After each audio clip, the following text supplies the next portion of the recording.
Welcome to another episode of the Grizz Nation podcast. I'm your host, The Big Grizz. On today's episode, we had Hunter Tyndall out.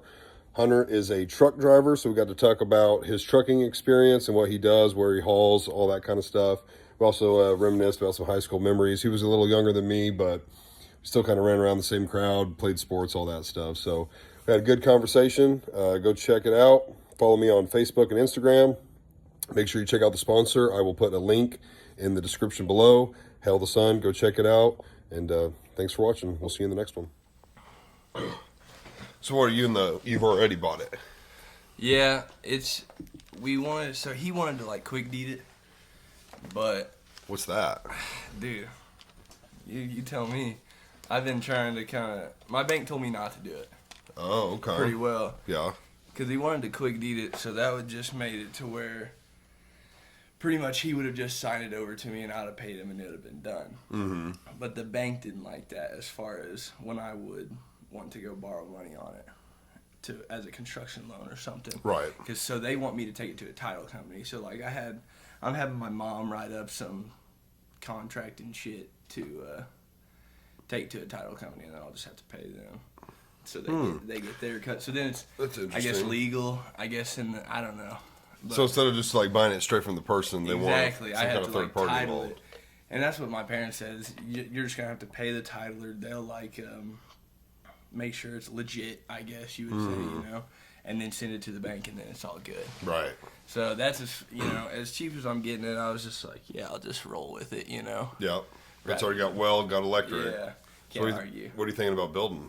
I want to go with a little barn dominium type Yeah. of deal, but I don't know. This is cool, man. Your place is sick. Yeah. I like it. Thank you. Yeah. The wraparound porch on top. That's cool, man. Yeah, that was my wife's. That was what she wanted. I mean, I'm trying to think of anything else. There's some paint colors that we used like in our bedroom and stuff, but the main thing that she wanted was that wraparound porch. Yeah, that's nice, dude. Yeah. That's what I don't know. I think I'm gonna go like I keep going back and forth. If you build a barn dominium, you're probably gonna have a 2-story with it being like.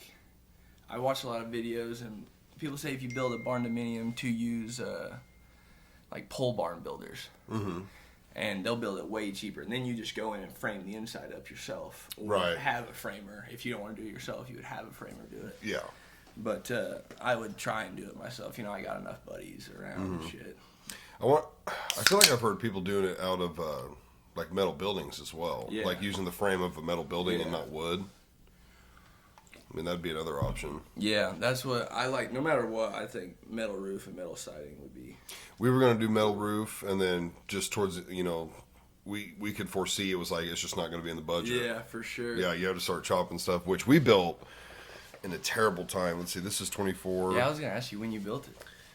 Man, it's on my phone. When did we freaking build? Let's see, Parker is 2, and she wasn't born yet. So, I guess was it 21? Yeah, because this would be year 3. So we Like built right it after the in. COVID shit. Yeah, well, Yeah. because when COVID popped off in 2020, and so the following year in February is when we broke ground. We started paperwork like in 2020 of November. Okay. Broke ground late February 21, and then moved in September 21. So it was like 6, 7, 8 months. Right. But yeah, when I bought my lumber package, the lumber had just increased again. And then after that, it never increased anymore. It started coming down. I Really? bought my lumber Right for at this the house peak at the time. very peak. Yep. Dang, that's tough. Yeah, it man. was super unfortunate. That's a tough one. Yeah. I don't like. That's what kills me is like trying to build right now. I guess if you. Okay, we good? Yeah, you're good. Yeah. I guess if, like, the interest rates on everything right now, that's what kills me. Is like I don't know what they are right now. Okay, so not too long ago, this is probably 6-7 months ago. Me and my wife were gonna it was before I even had this land deal chopped Right. out. Like, I was just breaking down. I was like, man, I'm tired of renting. I'm just gonna go buy a house. There was a little house in town, and they wanted like 110,000 or something for it, and we were working it out. And they pretty much told me that it was 9.5% was Oh, wow, that's was what kinda high. and that was like I got an 8.5 to 9.5. I thought it was crazy high, like crazy high. And they were ranging my payments for like 12 to 1,300, which is cool. Like it wasn't out of my budget necessarily. I was prepared for that. Right. But I would like, I feel like 9% is crazy, you know. And then especially when I talk to my grandparents or something, or my grandparents talk to me, and they feel, you know, they're from a different time. Right. And my grandma's a penny pincher. You know, they got a little money stowed away. You wouldn't know it, but she's just one of them ladies that, like, she says if you watch your pennies, your dollars take care of themselves. Right. So she's just she's just one of them ladies, man. So she just told me, like, keep renting, pretty much. She was just like, that's dumb. Don't even do that. Right. So I didn't. I just ended up not doing it, and it was an insane deal. And then I'm interested to see what the economy does with Trump stepping in. I mean, you know, at one point it got all the way down to 1.99%. Yeah. So that's kind of what I've been waiting on. Now, that is not normal. No. I would say anything from like 4 to 8 is probably normal. That's what, you know, I banked with Kelly Moreland. And same. she was, you know, she was just kind of saying, like, that's just the normal right now. Like, you could wait, but you're still taking that chance. Like, it could go up. It could go down, you know. Like, so I waited it out. We'll see. Like you said, with Trump winning. Never know. Yeah. When we started, we weren't able to, if you're building, you're not able to lock in your interest rate until you close. And you can close on your interest rate, I believe, 30, 60, or 90 days in advance. But you have to be done with all construction. With all construction when you say that. So if you're like, okay, I'm going to be done in, you know, 70, 75 days. I know for sure I'm going to be done. You can say, hey, I'm ready to do a 90-day lockout, and you can lock in the interest that day. Because, you know, it's when you're worried about it going up, you want to lock in as soon as possible. So when we started, we were pre-approved for a 1.99% on a 30-year. Like, a lot of people were getting the 1.99 on the 15, like that was getting real common. But we weren't going to do a 15, we were doing a 30-year, but we still got approved for 1.99. By the time we actually closed, and she called me and was like, hey, if you can do a 90-day, we need to do it today, because she was like, it's going up tomorrow. Yeah. And I was plenty confident we were going to finish in like less than, you know, maybe 2/3 of that. So I was like, yeah, let's do the 90. I think it costs like an extra $100, like between the 30, the 60 or whatever. And we ended up closing our interest rate at 4.99. So it went all the way from 1.99 in February to, I probably did the 90-day thing in like July-ish, late July. Not even a year. Oh, it's just a few months. It went from 1.99 to 4.99. So it was like, damn, that sucks, you know. But hey, 4.99. Yeah, you still take it's it. not that bad. bad. Looking at it today. Yeah, it just depends. I mean, you can always refinance if it ever, you know, somehow goes back down.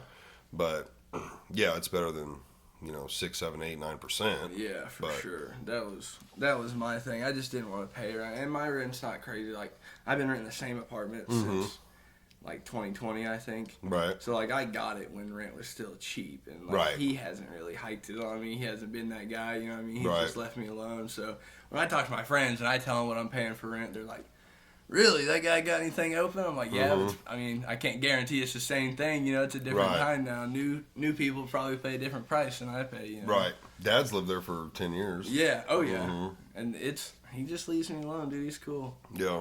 I don't mind it. Yeah.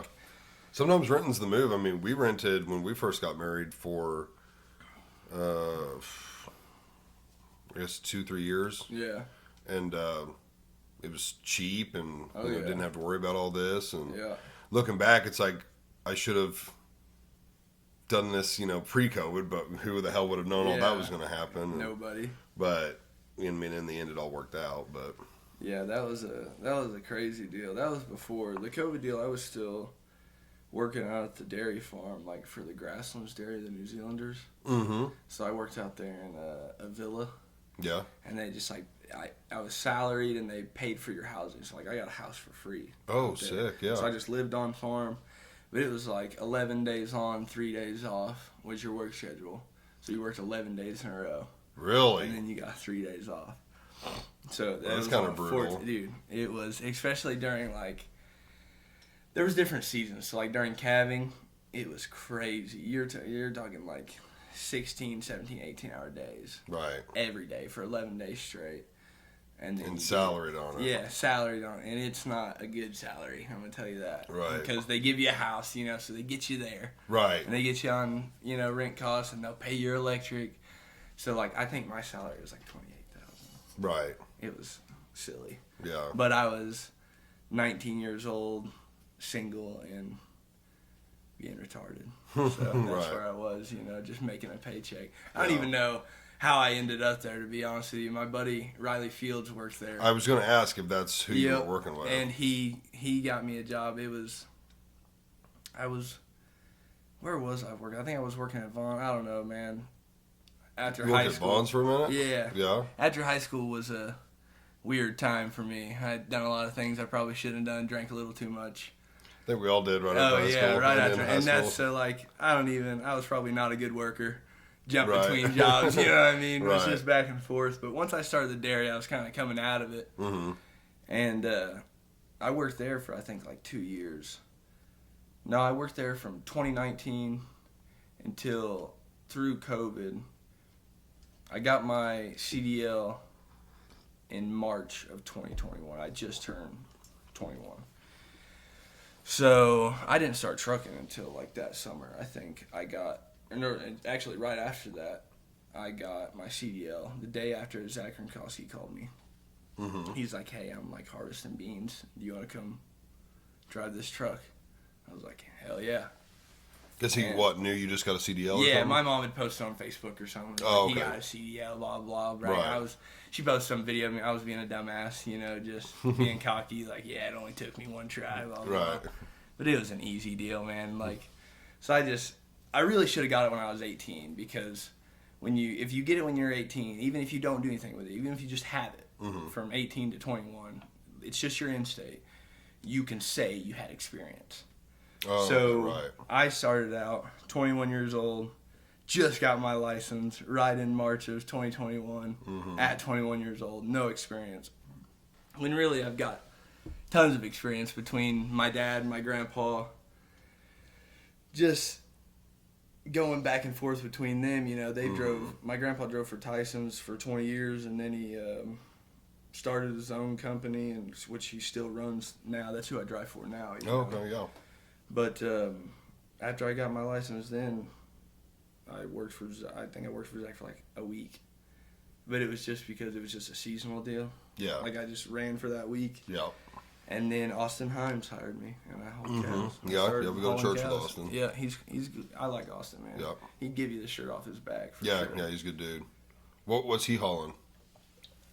When I first started, we were pulling a step deck, so that he had I don't know who it was through, but you picked them up at Miracle there in Monette, and they were boat dogs, like plastic boat dogs. I think it was a 53-foot trailer, and the whole trailer with like 18,000, like the load itself did, you know. Right. And so it wasn't nothing. It wasn't no weight. Yeah. They were just plastic. We would either haul them down to Fort Myers, Florida, or we had like 4 different stops in Florida. They were just all on the beach because they were going down. You know, we'd go to Daytona, just places like that. West Palm Beach, I think, was another one. And then we had to take them up to New Jersey, and that one sucks, man.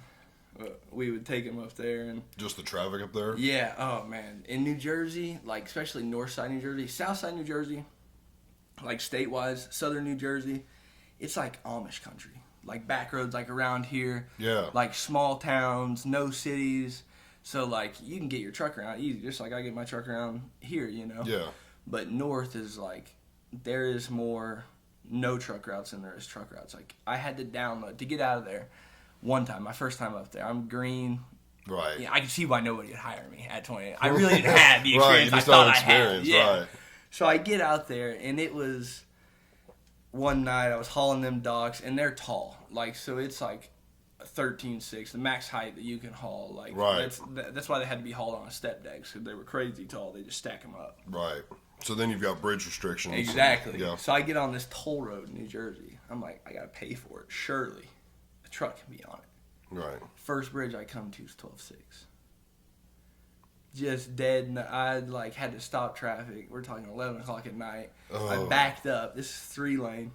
Backed up in the middle of New Jersey, looking like an idiot. Got to where they had an opening in their, middle section. Yeah. And just whipped it around and got off the exit I got on.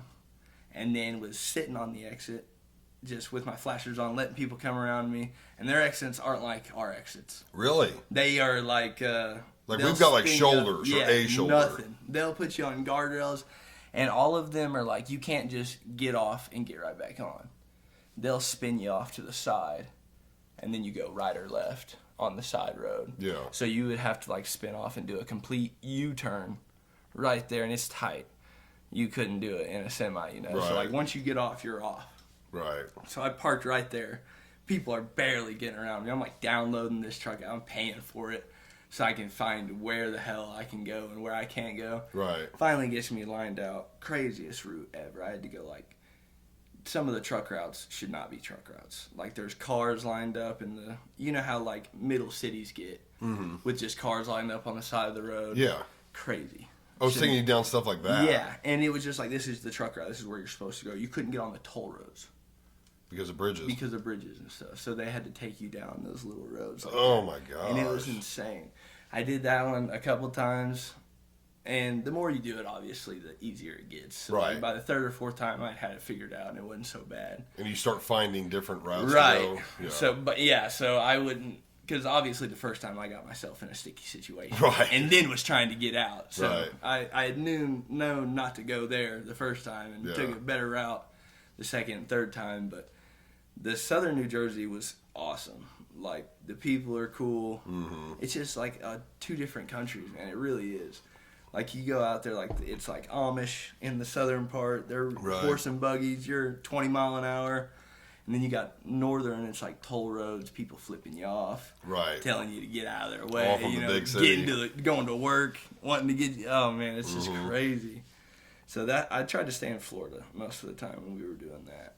Well, what made you want to get into it? Your dad and grandpa? Yeah, I graduated and I didn't go to college. I was just kind of burnt out on sports and burnt out on school. And Yeah, because you were big in sports. Yeah. What year did you graduate? 2018. Were you a freshman when I was a senior? I graduated in 14. Yeah, it was. Yep. Okay. Man, I feel bad. Did you play football with me? No, I didn't play football. Okay. My freshman year, I didn't play football. I played football my sophomore year and my senior year. Okay. And that was it. I was played trying baseball to. and basketball all four. Yeah. I didn't play baseball in high school. I played it in middle school. I honestly didn't like the coaches, and Yeah. at that point, like, once I was driving, I was like, I need to make money. So like, I Yeah, played football, and then after that, like, I worked. So I didn't, because I played baseball, basketball growing up. Yeah. And once I hit high school, once I hit middle school, I dropped basketball. Once I hit high school, I dropped baseball and like just focused football. Yeah. But I didn't remember playing with you, so I was like, well, damn, were you a freshman or were you eighth grade? No. When I was a freshman, dude, I think I was probably like 135 pounds. I mean, there were, So a lot of freshmen I was were. not getting out there, dude. I was just like, hey, Yeah. fellas, good luck. I'll Right. pray for you boys. I'll be out there on the stands, but I'm not coming out there, fellas. Yeah, I mean, It was... that's part of being a sophomore year they talked freshman. me into it. Yeah, exactly. Yeah, I mean, And I wasn't remember very being much bigger sophomore year either, so Right. it wasn't a big jump. Yeah, I mean, I remember my freshman year, and like, it's damn near like putting boys and men out there together. Yeah, it really is. You're only 4 years apart, but there's a big difference between a 13, 14-year-old and a 17, 18-year-old. Yeah, absolutely. You grow tremendously in those 4 Absolutely. years. Yeah, you got people, and what's crazy is you got people like Jordan Cruz who are full grown in the 8th grade. Right, yeah, he was big some You bitch. know what I mean? Yeah. So he's coming in freshman year like, not a worry. Right, You yeah. know? He's like, I'm grown. This is light work. Right. He's already a Was grown he in your man. grade? No, he was a grade above. He was a grade above me. Okay. Yeah. I knew he was close. Yeah, he graduated in 2017, I think. Okay. What? Let's see. No, Jamie and Avery would have been a year above you then. No, If not two. they're two. Okay, 2 years. Okay. Yeah. Because like I remember Avery Because and that's Jamie the in class there. Ross is in, isn't it? Was in Jamie Avery's? Or is he one above I think them? he's one above because he was one Okay, below me. yeah, I okay. believe. I believe so. Yeah, because my freshman year was like basketball was like Colin and Cole. They And were all a year them, below yeah. me. Okay, so I wasn't with you then. My freshman year would have been 2014, 2015. So yeah, I don't think I was in high school. Oh. I think you had already graduated. See, that's what I thought. I thought you were an eighth grader. Yeah, my freshman year was You started Cole in and- 14. yeah. Oh, And then the year that went sounds into more 15. right. Yeah. Yeah. Mm-hmm. That's how it would have been. Yeah. Yeah. But yeah, That's what I thought. I just, when you play, which I'd been playing baseball heavy, like I'd been on travel teams and my whole life, Mm-hmm. which I love baseball, love basketball, still do. I like football. I like watching football. I just like sports. Yeah, I recall any guy. seeing your stuff. Like a Yeah. year or two after, following some of the guys that were younger, and it was Yeah. like I remember seeing you. And Yeah, stuff. it wasn't too bad. I went on an all right run. I mean, for class, what are we? Class 1, Class 2 basketball. I don't know Wasn't basketball. The best about, but Yeah, put it I mean, out still, it's cool. there. Yeah, it was cool, but Mm-hmm. I just after I was like, and like every other 18-year-old, I'm gonna go make money. Mm-hmm. So and that's not what I went and did. I went and drank beer and worked on some farm, Right. any farm that would take me, just because Right.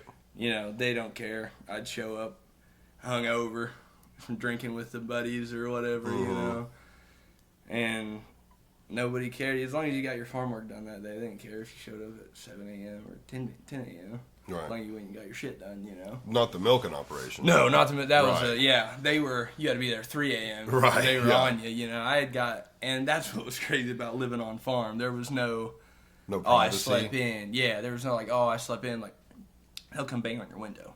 Right. Like, you're getting up. It doesn't, like, you better get out here and I'll check your temp for you. And if it's 102, okay, you can go back inside. But Right. yeah, you got to at least come in and make the effort. Or they were like, I can remember sleeping in, and I was just sleeping in. I was being just lazy, Right. Just one morning, and my buddy come by, and it was actually Gabe. Gabe George. Revving his four-wheeler. He was like, rah, rah, rah, rah, trying to get me up, but he did. I got up, so Right. you can't complain about it. He was probably doing it so the boss didn't have to, so I didn't get my ass chewed, Yeah. But, yeah, I will say trucking's my favorite. I don't want to do nothing else. I definitely won't go back to milking cows. Yeah, that seems like a miserable job. Oh, man. Like you're on their schedule twice a day, every day, 365, 24/7. And some of them, like, depends on the operation. Some of them are 3 times a day. You get, like, Oh, I've never like heard of a that. lunchtime. Yeah, so Riley Fields worked on, like, the Meredith Dairy in Purdy. Mm-hmm. And they're on, like, a 3 time a day. He was milking morning, lunch, and night. Oh wow, I didn't know anyone did Yeah. that. I thought it was just a morning night thing. Nah, that's what I thought. That's until, Riley went there. But they do things a little different. I think it was different herds and different, things in that. But, yeah, Riley himself milks 3 times a day. No, the Merediths sold, didn't they? I believe so. I went to I don't know Botech who with the bought one. it, but No, was it Adam? yeah, Adam was Riley's boss when he Yeah. worked there. Yeah, he sold it. Okay. Last I knew. Yeah, And he Riley moved to, hadn't like, worked there for a long time. Yeah, and he moved to like Florida or something. Oh, really? I'm pretty sure because Not so I that went to life. Botech with him, Yeah. and so we were like Facebook friends and stuff. I haven't seen him I've seen him like a couple times in 10 years. Right. But yeah, I saw on Facebook that Riley was working for him, and Yeah. he was always looking for for hands on the Hands, farm. yeah. And I'm pretty sure last time I remember seeing stuff, that he had sold the farm, and I think they moved. Oh yeah, dude. It was. Which, dude, I don't know who would want to be a dairy farmer anymore. It sounds now. I take that back. There's an operation not too far from here where it's a woman. She owns it, and she's got the automatic milker set up. Oh, I did. Okay, we toured that in our ag class, like my junior, senior. Like year. just over here between Yeah, Wentworth and Diamond. Yeah, mhm. absolutely. Yeah. And I'd always tried to remember, like, I'll try and tell the wife, like we drive, I'm always back road, and I'm like, one of these barns out here is got an automatic milker. Like, I Yeah. know it does. Yeah. And because we toured it, and they were, like, on a schedule, like, they knew when to come in. It just, like, hooked right up. That was the craziest thing. Yeah. It's like all up to the cows. They go in when they want to be milked. They know when they need to be milked. Yeah, absolutely. I don't know, like I think it's in their ear tags or something. It like scans them. It knows When that they cow. come through. Yeah, it lets you Yeah. know when they're coming through. It's letting you know like the percentage of the fat in the milk or whatever they're looking for in the Yeah. milk. Like it knows everything about that cow, That's crazy. and it just hooks up to it, does its thing, and then it cleans them after, like before and after or something. Like it Yeah. does everything. Yeah, you don't have that's to be there crazy. whatsoever. That's insane. That would be an okay operation. Yeah, if you could do that and just kind of manage the books, Right. take the money, that wouldn't be too bad. Yeah. But I want to say she said like when she set it up, which was years ago, it was like $1 million yeah. $1 million setup. Oh, I bet every bit of it. Probably 3 times that. Oh yeah, it's probably quite a bit more now, and it's probably better now too. Yeah, but, probably. Oh yeah. But for still, sure. you know, Especially with this AI stuff, man. yeah. That- I bet it's real good now. Oh yeah, absolutely. But man, I would imagine you'd want like 300 to 500 head, you know, making that payment. To justify, Yeah. for sure. You'd have to. I mean, that's what's crazy is like I was milking 1,000 cows a day over there Gosh. at Grasslands. Their barns were you could fit 100 cows in the barn at a time, so you could bring them up on this big yard, and it was like come down the side and then come into a circle yard, so you could use up the whole side if you needed to. Mm-hmm. You know, and you could fit. It was 50 milkers, but you could fit 100 in the barn at once. Mm-hmm. So they would line up on one side, and you would sling milkers to the left side, and you know shuffle out the other side. Right. Shuffle in new ones. By the time you got new ones set in, they was about done milking. You just started swapping them. Right. And you just did the same thing. Shuffled the next 50 out, the next 50 in, and it just it was every day, 3 a.m., 3:30. And it's crazy, like you said, they know when they want to be milked. So every day when you would go get cows, they're standing there waiting on you. Yeah, oh yeah. Yeah, I mean, they're at the gate. As soon as you, like, it was easy as far as getting cows. As soon as you open the gate, they see the light. They know where to go. Like, they're just walking, headed right towards it. Yeah, dairy cattle are a different breed from beef. You know, beef don't want to be messed with. Man. Dairy cows are like, you know, please let me in. Absolutely. But I've, you know, and that's what, when I hauled cows, I didn't haul a lot of dairy cows. Right. A lot of beef cows. Yeah. And they're just can get mean Yeah. in a hurry, dude. So we used to haul killers, and which is just like they're going to get slaughtered. Like Right. they're either limp or something's wrong with them, or they got a disease. Anything, you know, anything that they'll call killers and they'll send out, or they're crazy. Well, I hauled this bunch one time that took like me and 4 of the stockyard guys. I was in Fort Smith, Arkansas, loading, and it like mowing over, and it was just like an old time stockyard. We're talking still got wood fences, Yeah. you know, splitting everything, and this cow is like putting head through pieces of lumber and just going insane. Ends up cutting, like going through the fence, trying to pull his head back out. Yeah. Cuts an artery, like dies right there. Yep. So they were just like, all right. And I, you know, and that shit, like when you haul cows, like that's on you, you know, like, but it hadn't got on my trailer yet. Right, So that's I what was I was like, about to ask. hey, like this ain't my fault. This ain't my deal, you know? Right. And they were cool with it. You know, they were just like, yeah, you know, we get it. So I like kicked them off, but it's like, you not want to, when you pop that door open for them to come back out, you do not want to be standing in the way. Oh yeah, I they promise want you out. that. Yeah, it's insane. Who were you They hauling shuffle cattle up. for? I was pulling for, so at first I started pulling for this guy named Scott Manley. And we won't even get in on him. I ain't got nothing nice to say about him. Well, we hauled for him for a little bit. Yeah.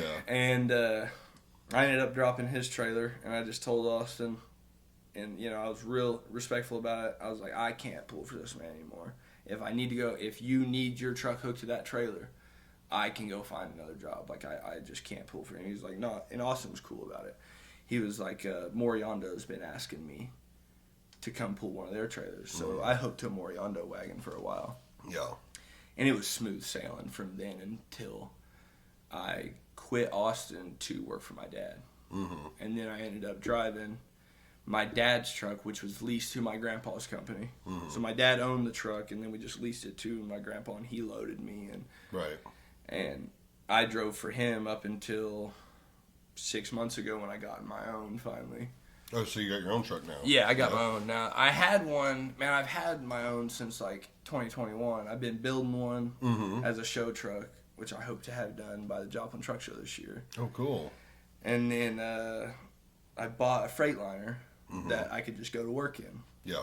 Plastic truck. Yeah. Yeah. The second one, well, this one ain't a plastic truck. This one's like a Freightliner XL Classic Oh, okay. It's like old school. It's a 99. Oh, okay. Still got a long Okay. head. It's cool. Yeah. I don't get into that other shit, you know. I'll probably park it before I have to drive one of them. It's funny you say that. You know Big Smith? Yeah, oh yeah. Yeah. I mean, he's not trucking anymore. Yeah. But, He parked it before he had to drive one of them. well, no, let's see, did he end up getting a plastic? No, he actually bought, you know, that Pearl truck he had. He called it Pearl. Yeah. It was that old International Eagle. Yeah. He bought that from my grandpa. Okay. And Yeah. then he bought that really nice Blue Pete that he had. Yeah. That thing was I sweet. think you're right. I don't think he did buy plastic. He might. he no, was no, no. going to. No, he did. Okay, He did I could because he remember. had, Chance Chapman, I think. One of his old drivers. His name was like Dean or something. Mm-hmm. He ran and Yeah. for Jacob Mm-hmm. at Yeah. one time. And I'm pretty sure he drove like a newer truck. Yeah, because I was talking to Smith about it, and he's like, man, he's like, I love my Peterbilt. He's like, I love the look, but he's like, when I can get 6 to 8 miles a gallon in the plastic versus 4 in this thing, he's like, at one point it's not worth looking cool anymore. Like, Yeah. I got to think about the fuel Which mileage. I hate to say that, you know, because growing up, you know, I was just like, it's about the smiles per gallon. you know? Right. But now that I do own my own and I do pay the bills and Right. I'm not burning my dad's fuel out the tanks, Right.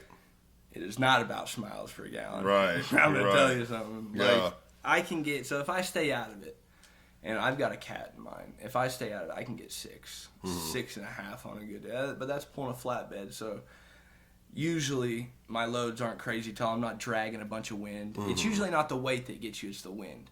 The wind's pulling you back and you fight that the whole time, you're going to burn fuel. Right. But if you are just heavy and it's low to your trailer or something, you're not dragging wind, you can just use that as momentum to keep you going. You don't burn near as much fuel. Right. So the heaviness really isn't the problem, and that's where them docks, you know, they were just super tall, Catching a lot of wind. catching a lot of wind, man. So Yeah. they were pretty light, but you still didn't get the best fuel mileage dragging them around. Right. So But any they- box truck probably catches a lot of wind. Oh, absolutely. Yeah. Like, you get out, I've only been out west once. I was pulling frost, and I took some docks down to Florida, took some load from Florida up into Tennessee, I think, and I loaded 2 brand new Mastercraft wake setter boats. Like, you know, them nice ones. I mean, had to fill out paperwork saying I took them and they were in my possession until, like, it was an ordeal. Yeah. So, and they're going all the way out to Post Falls, Idaho. So I, like, load them up and I stop by the house, leave the following week, you know, because it was like a weekend.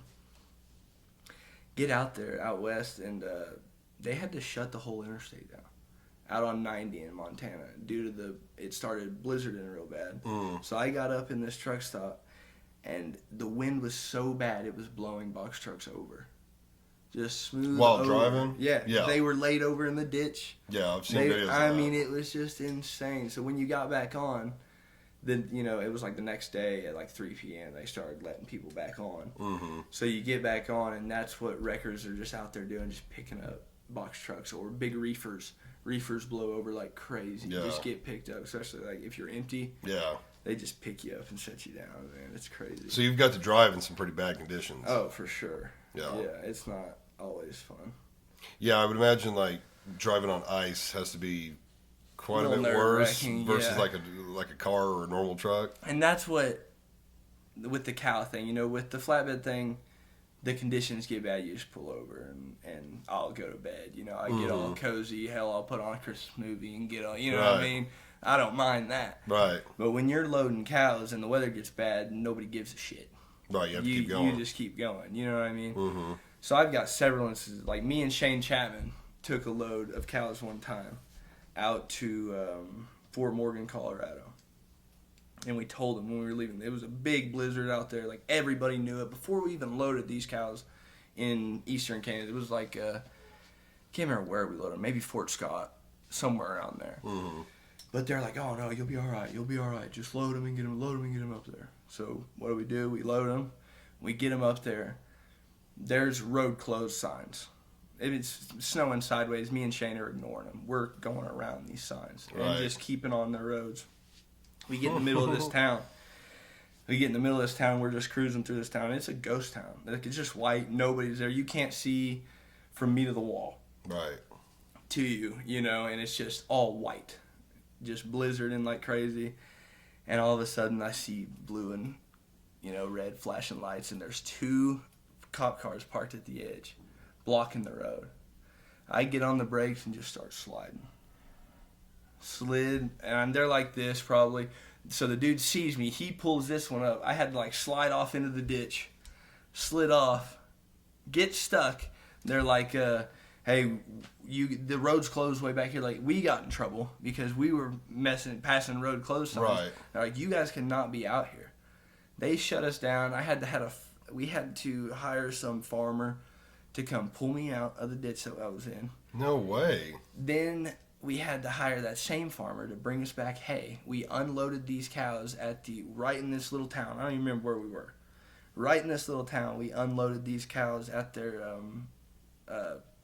like their fairgrounds. Yeah. They just had little pens. We unloaded them, brought them hay. Me and Shane were out there like dragging hoses, getting them water. It's like negative some degrees outside. Yeah. Everything's freezing up. And they're like, we'll buy you a motel room. Like, just get, you know, Austin was like, I'll get you guys a motel room. Me and Shane both drove for Austin. So we're like, all right, cool. The guys that loaded us, who we drove for, so Shane, I drove for Moriando, I think, and Shane was still pulling a pot for Scott at the time. Shane pulls for Moriando now. But at the time, he was still pulling for Scott. And both of us got our asses reamed. Like, you For boys... leaving? For leaving. Like, you boys should have called me if you known it was going to get bad. And we were just like, what are you talking about? Like, we told you before we loaded this, it was going to get bad out there, and you told us just to go. Right. So right. then they're mad because they got to pay this farmer for his hay. And they got to do all this stuff. Me and Shane kept every cow alive, and they still act like we're criminals for that Right, ordeal. even though you were told to go. Yeah, we had no choice. Like, what do? We're just the drivers, you know. Well, why didn't the cops just let you keep going? Because, like, cattle haulers are kind of under different rules. They were like, we pretty much like, we don't care. Like, we can't let you through here. You have to get off the road. There's a point. They were pointing us back to where the motels were. Like, you guys can stay in your truck, do whatever you got to do. So that night we did get the cows settled, drove our trucks back to this motel. I shut my truck off. So does Shane. Come back out the next day, my truck's froze up completely. Shane's fires right up. Mine's completely froze up. Right. So he drives his back and checks on the cows the next day. It's still negative some degrees outside. It's not snowing anymore. Right. But it's freezing. There's snow everywhere. He drives back to this deal. I had to, like, completely bypass I think I went through, like, 8 bottles of alcohol, like rubbing alcohol, just trying to unfreeze lines and stuff. Yeah. And then, you know, you got to let all that out. So I just, like, was making puddles in the parking lot of just rubbing alcohol. And I was like, oh, man, I know this motel owner just hates us, man. We're like the only two there. Was it your fuel lines that froze No, up? it was my airline. Airlines, so, like, okay. yeah, so my truck fired up, but I could get nowhere, anywhere. Like, couldn't move the truck, couldn't unset the brakes, couldn't do anything. It was locked up. Locked up. Yeah. And I was just like, gosh, dang it. Yeah, because I don't think, like, everybody realizes on a truck, the brakes, like on a car or truck, a normal truck, you engage the brakes. Oh, yeah. But on a semi, they're always engaged. You have to unengage them. Yep. It's a safety feature. Yeah, so, yeah, when you set the brakes, it's supposed to let all the air out of them. Yeah. But if you have any sort of moisture in your lines or anything, like, it just turns to straight ice. Yeah. And especially in conditions like negative weather, you know, you're not going to have that when it's maybe 30.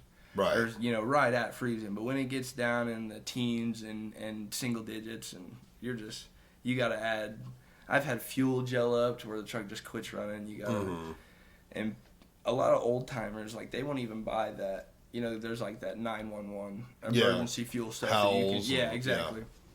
I'll just put kerosene in their tanks.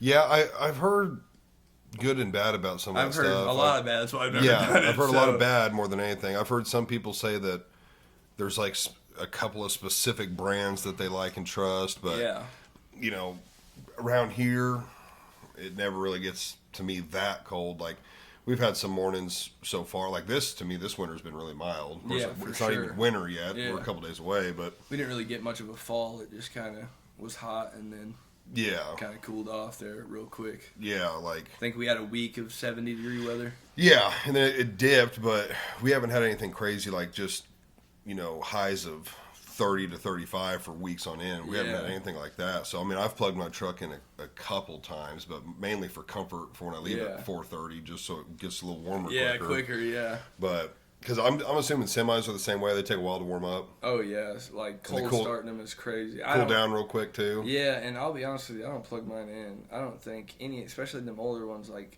mine's got a cat in it. That Detroit that I used to drive for Austin, I've been up to... Like I said, Washington, Idaho. We were up in Montana. I would shut the truck off. Mm-hmm. It was never the Detroit.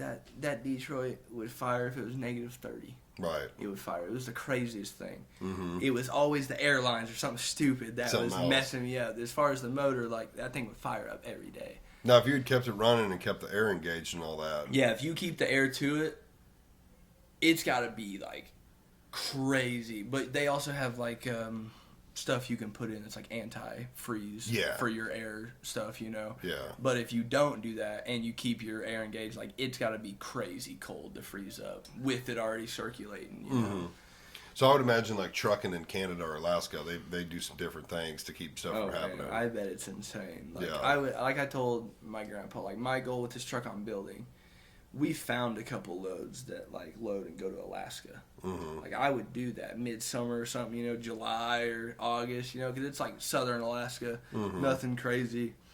Except you got to go through Canada. Exactly. Yeah. And that's what gets me is like I just want to do it for the adventure, Yeah. Because like there's been my grandpa's never done it, but my grandpa grew up with this dude, and that's what him and his dad did was they hauled heavy equipment from Montana to Alaska, and then they would come back.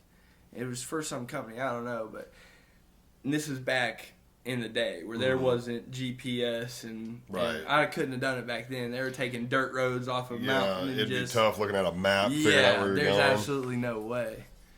I don't know that, I talk to my grandpa, and nowadays, like, all he preaches about, if you can't read a Rand McNally, you ain't no truck driver.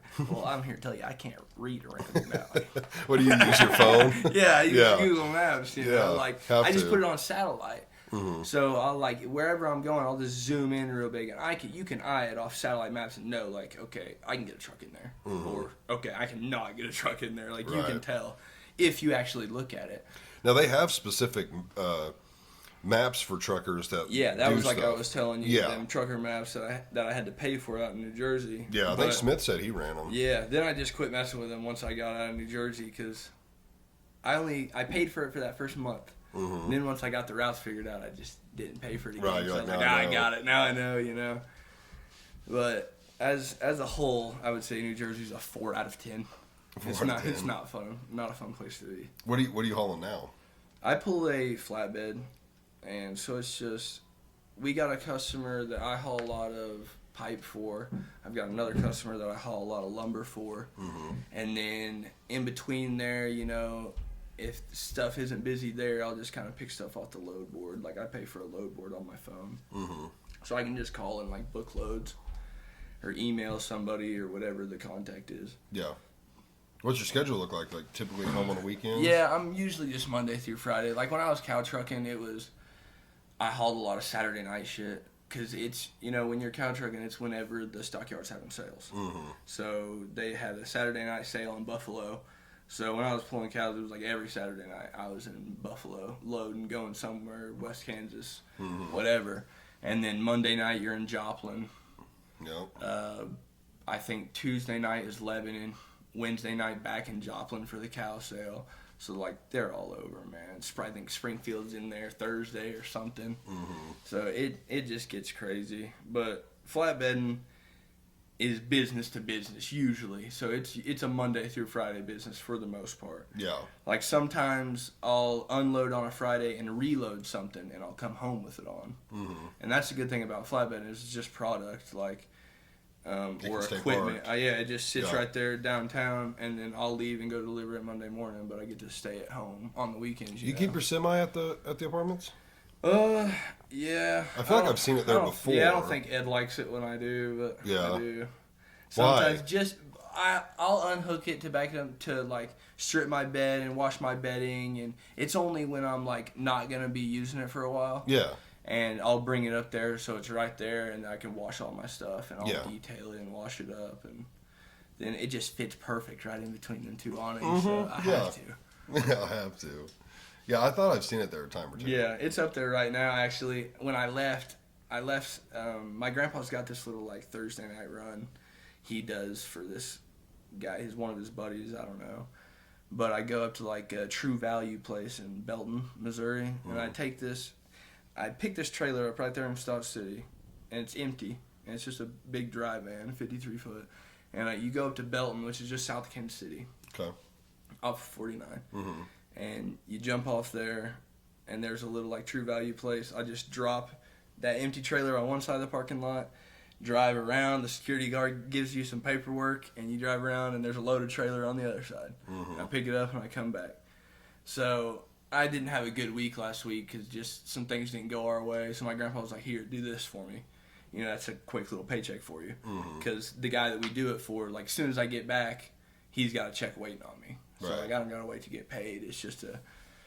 So I did that, and I'm pulling out of the apartments the other night, and I go to take a left, and I'd never take a left. I always go right down the hill and go back to my trailer down behind City Hall. And Oh, that's where you leave it? yeah, I just parked my trailer Yeah. down there. They don't mind? Yeah, they don't care. Yeah. And if I don't leave it there, I'll leave it at the tracks at my dad's place where I just bought that little piece of land. Okay, yeah. But I'm not living out there right now, so it's easier for me to park it in town. Yeah. It was the first time I ever took a left out of there. There's a car coming, and it's bright, and I was just like, yeah, I'll just stay to the right. I pulled the stack off of some tree limb. Right as soon as I took a left out of there, like going up that hill. Yeah. And I mean, like it was dangling. So I had to park right there. It was in the middle of the street on top of Walnut for 30 minutes. Yeah. In the middle of it was like 7 o'clock at night, dark. I just got this loud truck outside running. The exhaust is off of it. Right. I'm like up there. I'm on top of this truck trying to shove it back on. It ripped it off? Yeah, dude. So it's like It's been a they're healthy in three. branch. Yeah, they're in 3 different sections. Yeah. So it just pulled it off that top section. So it was like from the top of the cab up. Yeah. It was like gone. Right. And it was just like hanging back here. So I got on top of my truck. Then this lady comes out. She was like, do I need to call somebody? And I was like, no. Call somebody. Who are you going to call? Yeah, dude, I need to be left alone. This is embarrassing enough. Please Right. get back in your house. Right. You know, and I was just like, yeah, you know, I'll be good. But I got it just kind of just yanked back in there, really. And it was kind of crooked, and I was like, it's good enough to go. Right. So, you know, I run that little run. It looked good when I got to Kansas City, and then I get back, and it's all like bent back. And I was like, oh my God, man. I got to fix this. Yeah, I can't do that. Because, like, when it comes to stuff being even, man, I get OCD. Right. Yeah, Like, it bugged me too. It kills me. Like, especially with lights. I can't have a light out. Lights being out kill me. Right. That'll just ruin a night. I can't. That's all I'll think about in the truck. 'Cause I'm like, I'll pass some old boy that maybe he's got a nice truck. And I'm like, I bet he's seen that light out. I bet he's judging me. I bet he's judging me. He's probably judging me. Yeah. That boy didn't have one light out. I bet he's judging my ass. You ever thought about doing anything else, like getting your hazmat or?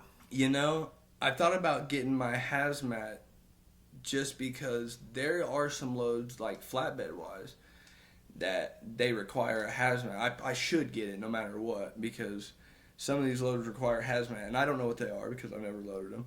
But they go on a 48-foot flatbed, and my grandpa sees them every now and then, and they're like $4, $5, $6 a mile, and that's like crazy good money. Right. You know, especially now, like that was like what money was per load when COVID busted off. So in the COVID area, 2020 popped off COVID. Truckers were needed. It was a ordeal. There was more loads than there was trucks, and it was insane. Rates were through the roof. So that caused everybody to think that this was going to be a get-rich-quick scheme. You know what I mean? And so, I think in 2018, 39,000 or it was like 41,000 some trucking companies open. That was that year. Damn. 2018. In 2020, after COVID, it was 110,000 companies opened. Oh, wow. So new companies had registered to the, you know what I mean, whatever it is, the DOT, Department of Transportation. Yeah. And the following, so in 2022, they say it's hard to gauge how many people should close doors in 2022 because the rates were like up. It was crazy. And then the COVID stuff quit, and then it was boom. And then all of a sudden, there is twice the amount of drivers that there is the amount of loads. Right. And everybody's cutting everybody's throats. So now, nobody's bidding $4, $5, $6 a mile. We're bidding $1.80, Right. $2, $3 a mile, and it's just it caused a lot of people to close doors. Like a lot of little people, but you knew it got bad when like big people started closing doors. Like there was a company, I think it was Yellow Pages Freight, is what they're called. Like they closed the doors, didn't tell nobody, didn't tell a driver. The drivers came in and their last check was waiting on them, and that was it. Just like that. Just like that. They were done. They didn't tell them that there was their last check, and they were see you later. And they had like 75,000 trucks. Like we're talking a big freight company. Wow. And they just went under because so many people, who knows who, got in, buying up trucks, cutting people's throats, saying, "Oh, well, I can do it for this much," when that's not how we do it out here. You know what I mean? Like if you've been out here for as long as my family's been out here, that's not how it goes. You know what I mean? Like you don't cut your neighbor's throat on his deal so you can make a little bit extra money and get him out of it. But that's what everybody did. So I think like 2020 was like a record. They couldn't even get the amount of how many closed, but it was like over 80,000 had closed doors. And like there had never been that many shut down in 1 year. Right. It was so insane. many new ones opened. Yeah. And it was over like 7,000 brokerages shut down. So like people who like, will just get the load and find a trucking company to give it to and just take a percentage. Yeah. They couldn't make no money. Wow. And when the brokers ain't making no money, nobody's making any money. Right, yeah. Them guys are usually the ones keeping it all. Right. So I knew when brokers started going down, it was getting pretty nasty. But you were able to stay busy?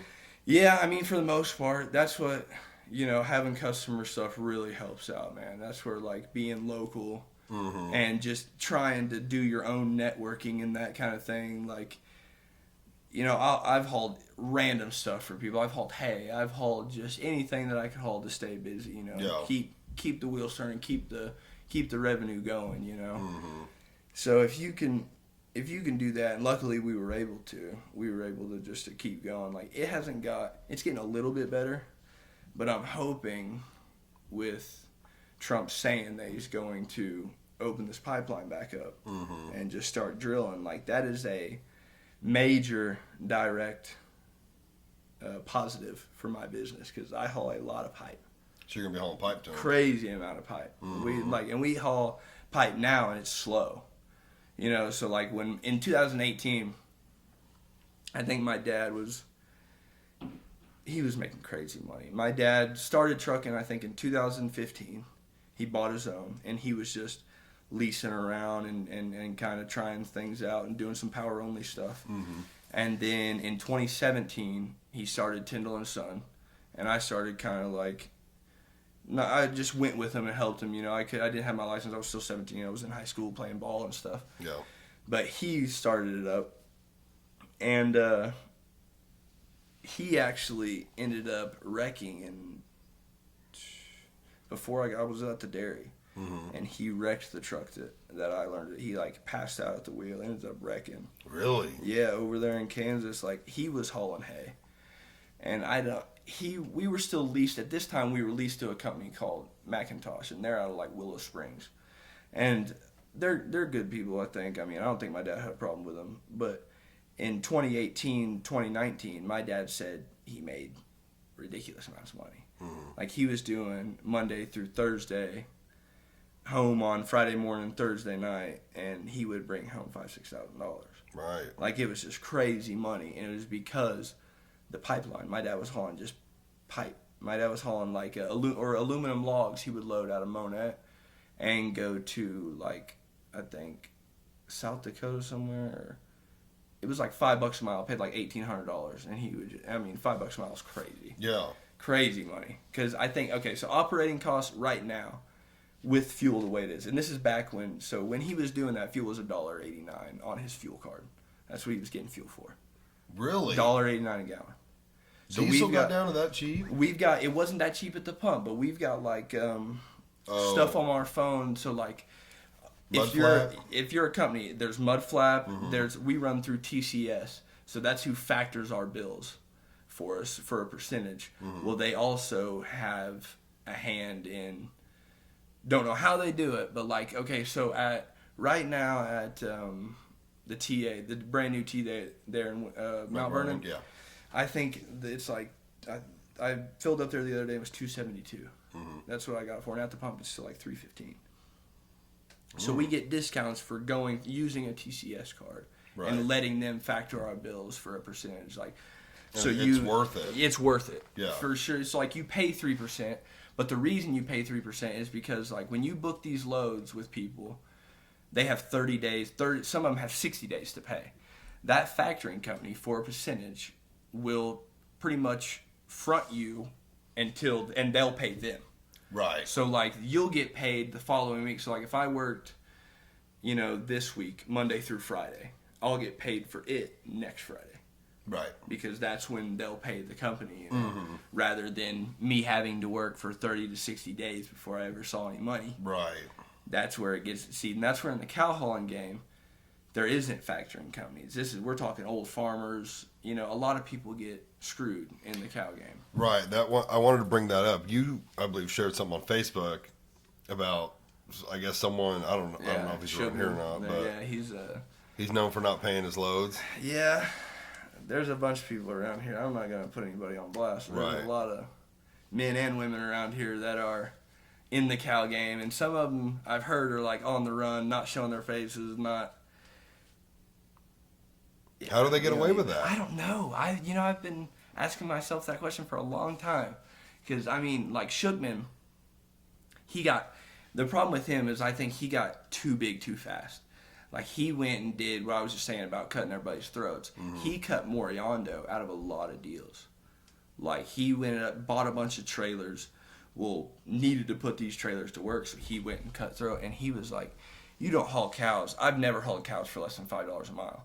Because usually when you haul cows, you're just expecting you're going to have to, wherever they send you, you're going to have to come home empty. So it's always $5 a mile, so you can at least make $2.50 each way. Right. Because operating cost is like $120, $125 as of now. So when you're hauling cows, it's about $5. It got up when it was good, $5.75. Some of them were paying $6, like good money.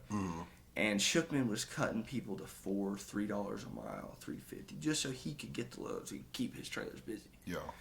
And that turned around to bite him in the ass, because then he couldn't keep that pace. When you send a driver out to Colorado for $3.50 a mile, and then you turn around and you bring that driver all the way back home, that turns your $3.50 a mile into $1.75 a mile for every mile turned. Right.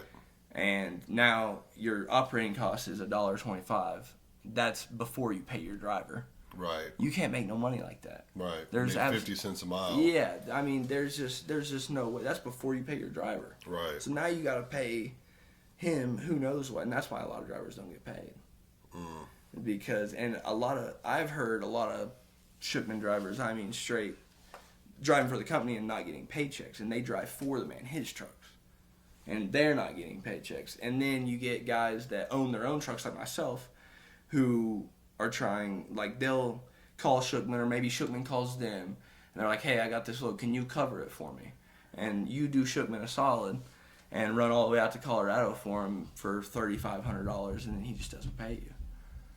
And I don't know how they get you're away out the with it. fuel and then everything you're on out, your own. and then you're just sitting out there. You get back, you're expecting that, and that's like them cow guys. They're like, "Oh yeah, I'll pay you when I get paid. I'll pay you when I get paid." Is that normal? Yeah, but they'll wait the full like 30, 60 days to pay you. So like, I've got a few buddies that own their own truck and trailer, and that's what they try to do, is just go straight to the farmer. But they'll tell you, like, you got to have the funds and the fuel money, whether it be through a credit card or whatever, to last a month with no paycheck. And that's spending money too. Like, we're talking thousands of fuel a week. Right. Until you can finally get that first paycheck to hit. And that's That'd be tough. crazy, man. There's no way. Right. You got to have 10, Morianda, 20,000 set though, back. if you pull one of their trailers, they're like my grandpa. I don't know if they have a factory income or how they do it, but like if you run, like I said, if I was run Monday through Friday for them, I would have got that check the following Friday. So they're really good about it. Like I have no problems with Morianda, nothing but good things to say about them. They were really cool. Yeah. And Shane still pulls for him with Austin's truck, you know. Yeah. And Shane so he don't drives have his shit own out. truck. No, Shane drives. Shane has been through a couple trucks now, no fault of his own. He actually was asleep in one. He was pulling a cow pot. I don't know where he was. He could tell the story better than I could, but he was asleep in one out there. He just unloaded, taking a nap. His truck caught fire. He was asleep in the back of it. Caught fire? Caught fire, burnt to the ground. Wow. In this truck stop parking lot. Crazy is he kicked the side door out and crawled out of the back. And it burned down. Well, it caught fire. Like he woke up because the front windshield busted in flames.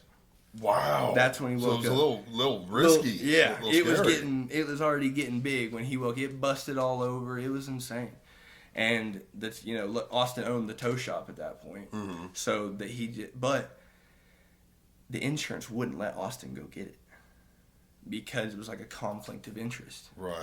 They didn't want Austin to assess his stuff as like being more whatever. Right. But yeah, it was like a crazy ordeal. It burnt the truck down, and then Austin bought this one that Shane's still in now. And the one that Shane drove before the one that burnt down, he drove it to Austin's house.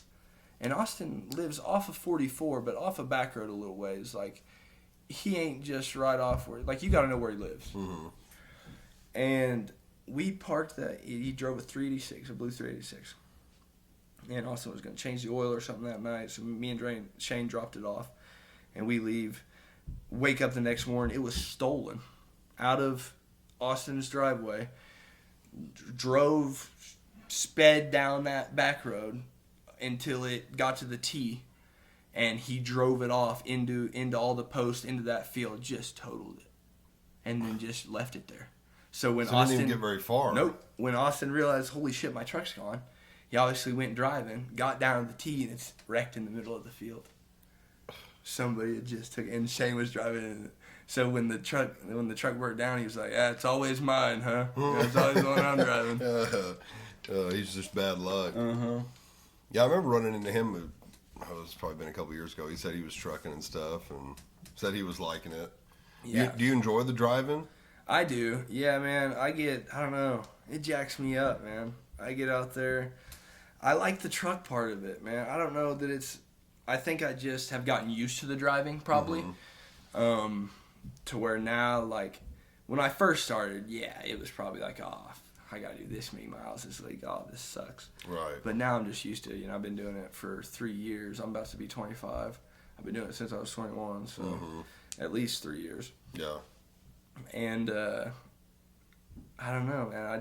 I like getting a truck wash late at night. I like, that shit just, I don't get, a lot of people got to go to the office and they're 9 to 5 and sit there all day and go to the same place. Like, I do something different every day. Right. And Change the scenery every day. That's what I love. I never know what I'm going to do. Right. And I love the freedom about it. So, like, my wife, we just had our second baby. Okay, I wanted to bring that up too. You've got 2 now? Yep, we have a son. He was born in 2022, June.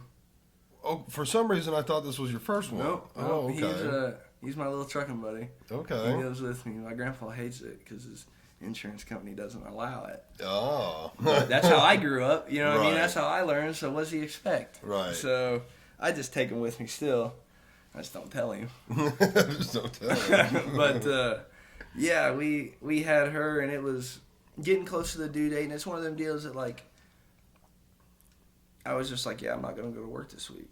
And not many people have that. Right. You know what I mean? I was just like, yeah, I'm not going to work this week. I'm going to stay home just in case the baby was to come. And she did, and thank God I stayed home. Thank God I wasn't 1,000 miles down the road or something. Yeah. And that's what I love about it, man. It's like the freedom. And even when I drove for somebody, like, a lot of these guys are really, really cool. They understand, like, you live in that truck more than you live at your house. Right. You know, if you're in it 5 days a week, you're gone 5 days a week out of 7. Yeah. That's a lot of time in that truck. So like they get it. They understand like if you want to like especially Austin Hines, man. If you want a week off or you don't want to do that load or just tell him. Yeah. He'll get it covered. He knows how it is, man. Like, and if he can't get it covered, he'll be like, "Can you just do it for me?" You know, like, you know. And then you're like, "Yeah, I'll suck it up." You know, be a man and get it done. Yeah, there's times you cover me, I cover exactly, you. Yeah. and that's where I've always loved about him, man. Is he was always real flexible because I worked for him when Cash was born, my son. Mm-hmm. And Cash is a badass name. Yeah, dude, with a K. So his initials. My favorite truck is a Kenworth. And it's KW. Yeah. So his initial is KWT. Yeah. He's Cash William. Oh yeah. So I got my dad's middle name, but it was gonna be Cash with a C, and that's what it was all. And then I was like, somebody said it. My dad was like, "Oh, if you do Cash with a K, it's KW." And I was just like, "Well, that settles it, Right. doesn't it?" Like, That's okay, that, so isn't the it? So yeah, I actually got Cash and Core both tatted on. Oh, mine. nice. Yeah. Nice. Cameron did that for me. Yeah, I was gonna ask Cam about did some that of the your other ink. week. Yeah. Oh yeah, so Cam that's pretty does. fresh. Yeah, Cam does it all, man. He does most of mine too. I got one. I got that one done. That like Waylon Jennings one. Yeah. It's day drinking with the boys somewhere in Republic. Mm-hmm. And then it faded out real bad, but he went over it for me eventually. So Yep. that's the only one though that I've got that somebody else has done. Yeah. Other than Cam. I started out with a different guy, and he did most of this arm. Actually, did. Well, did Cam do anything? Not he did my hands and stuff, but Yeah. I had a guy do my arm, and it faded real bad. And I'd seen Cam, and through his own social media, I saw him through Avery's social media. So I was like, I want to give Cam a try, and Cam redid The whole thing. Yeah, I did it twice. Really? Because it faded so bad. Oh man. Cam had to go over everything. Yeah. So Cam did all this. He did my hands and my knuckles. This is like completely him. He drew all of my mechanical arm up. That's awesome. What else has he done for me? I had him add on. So I ended up going to a different guy. I think something happened where Cam got like super, super busy. Yeah. And it was going to be like months before I could get into him. And at the time I was like, well, I'll shop around a little bit. Got a few other recommendations. Yeah. Found a guy. He did a Kansas City Chiefs tattoo on my thigh. And I actually probably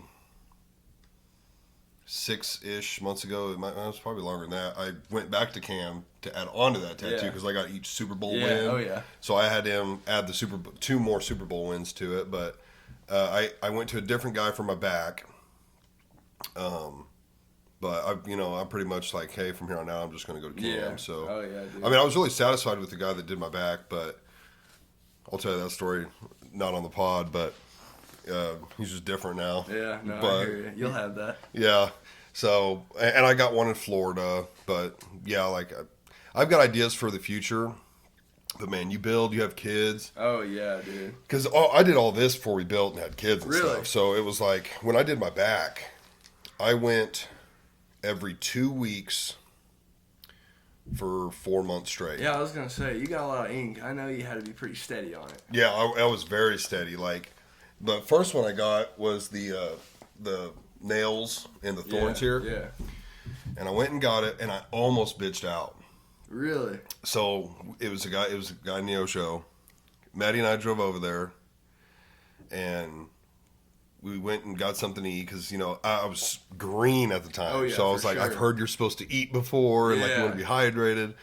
So we go get something to eat, and I'm getting nervous because I'm like, dude, what if it hurts and like I bitch Yeah, out? Like I'm a for tough sure. big guy, but like Yeah. I'm I nervous. hate needles, dude. See, I don't mind them. Oh, dude. Like I'm on TRT and I get my own injections Oh, now. Get out of town. Yeah, it's like Get once you out of do it for a town. minute, the first time I did it, Hell it no. was hard, but like now I'm just like, dink, like I just do it. But needles don't bother me, but I was still nervous. And Yeah. she actually talked me into it. She was like, no, we're here. Like you got to do it.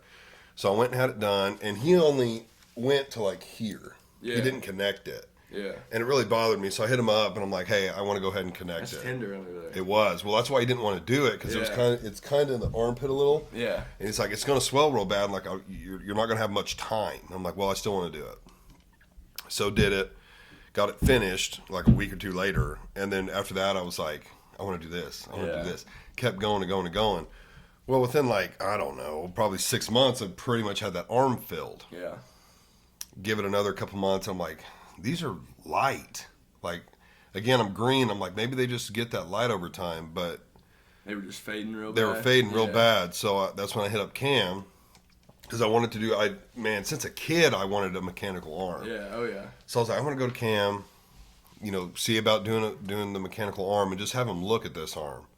And he was like, yeah, sure enough. He was like, yeah, dude, that's not right. Like, that faded bad. And I told him what needle he was using. He's like, that's not the needle you should have been using, like, for, what he was doing. Darker stuff, yeah. Well, he was using like I told him, I said, it looked like a 3 to 5 needle, like in a circle. Yeah, okay. And he was like, that he should have been using like a wider needle, I guess, for the shading to really pack the ink in.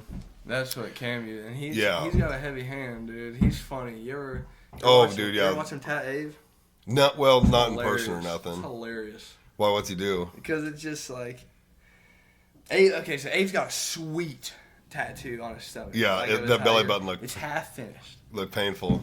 He won't let Cam finish it. And Cam every time it's like, hey, let me finish it.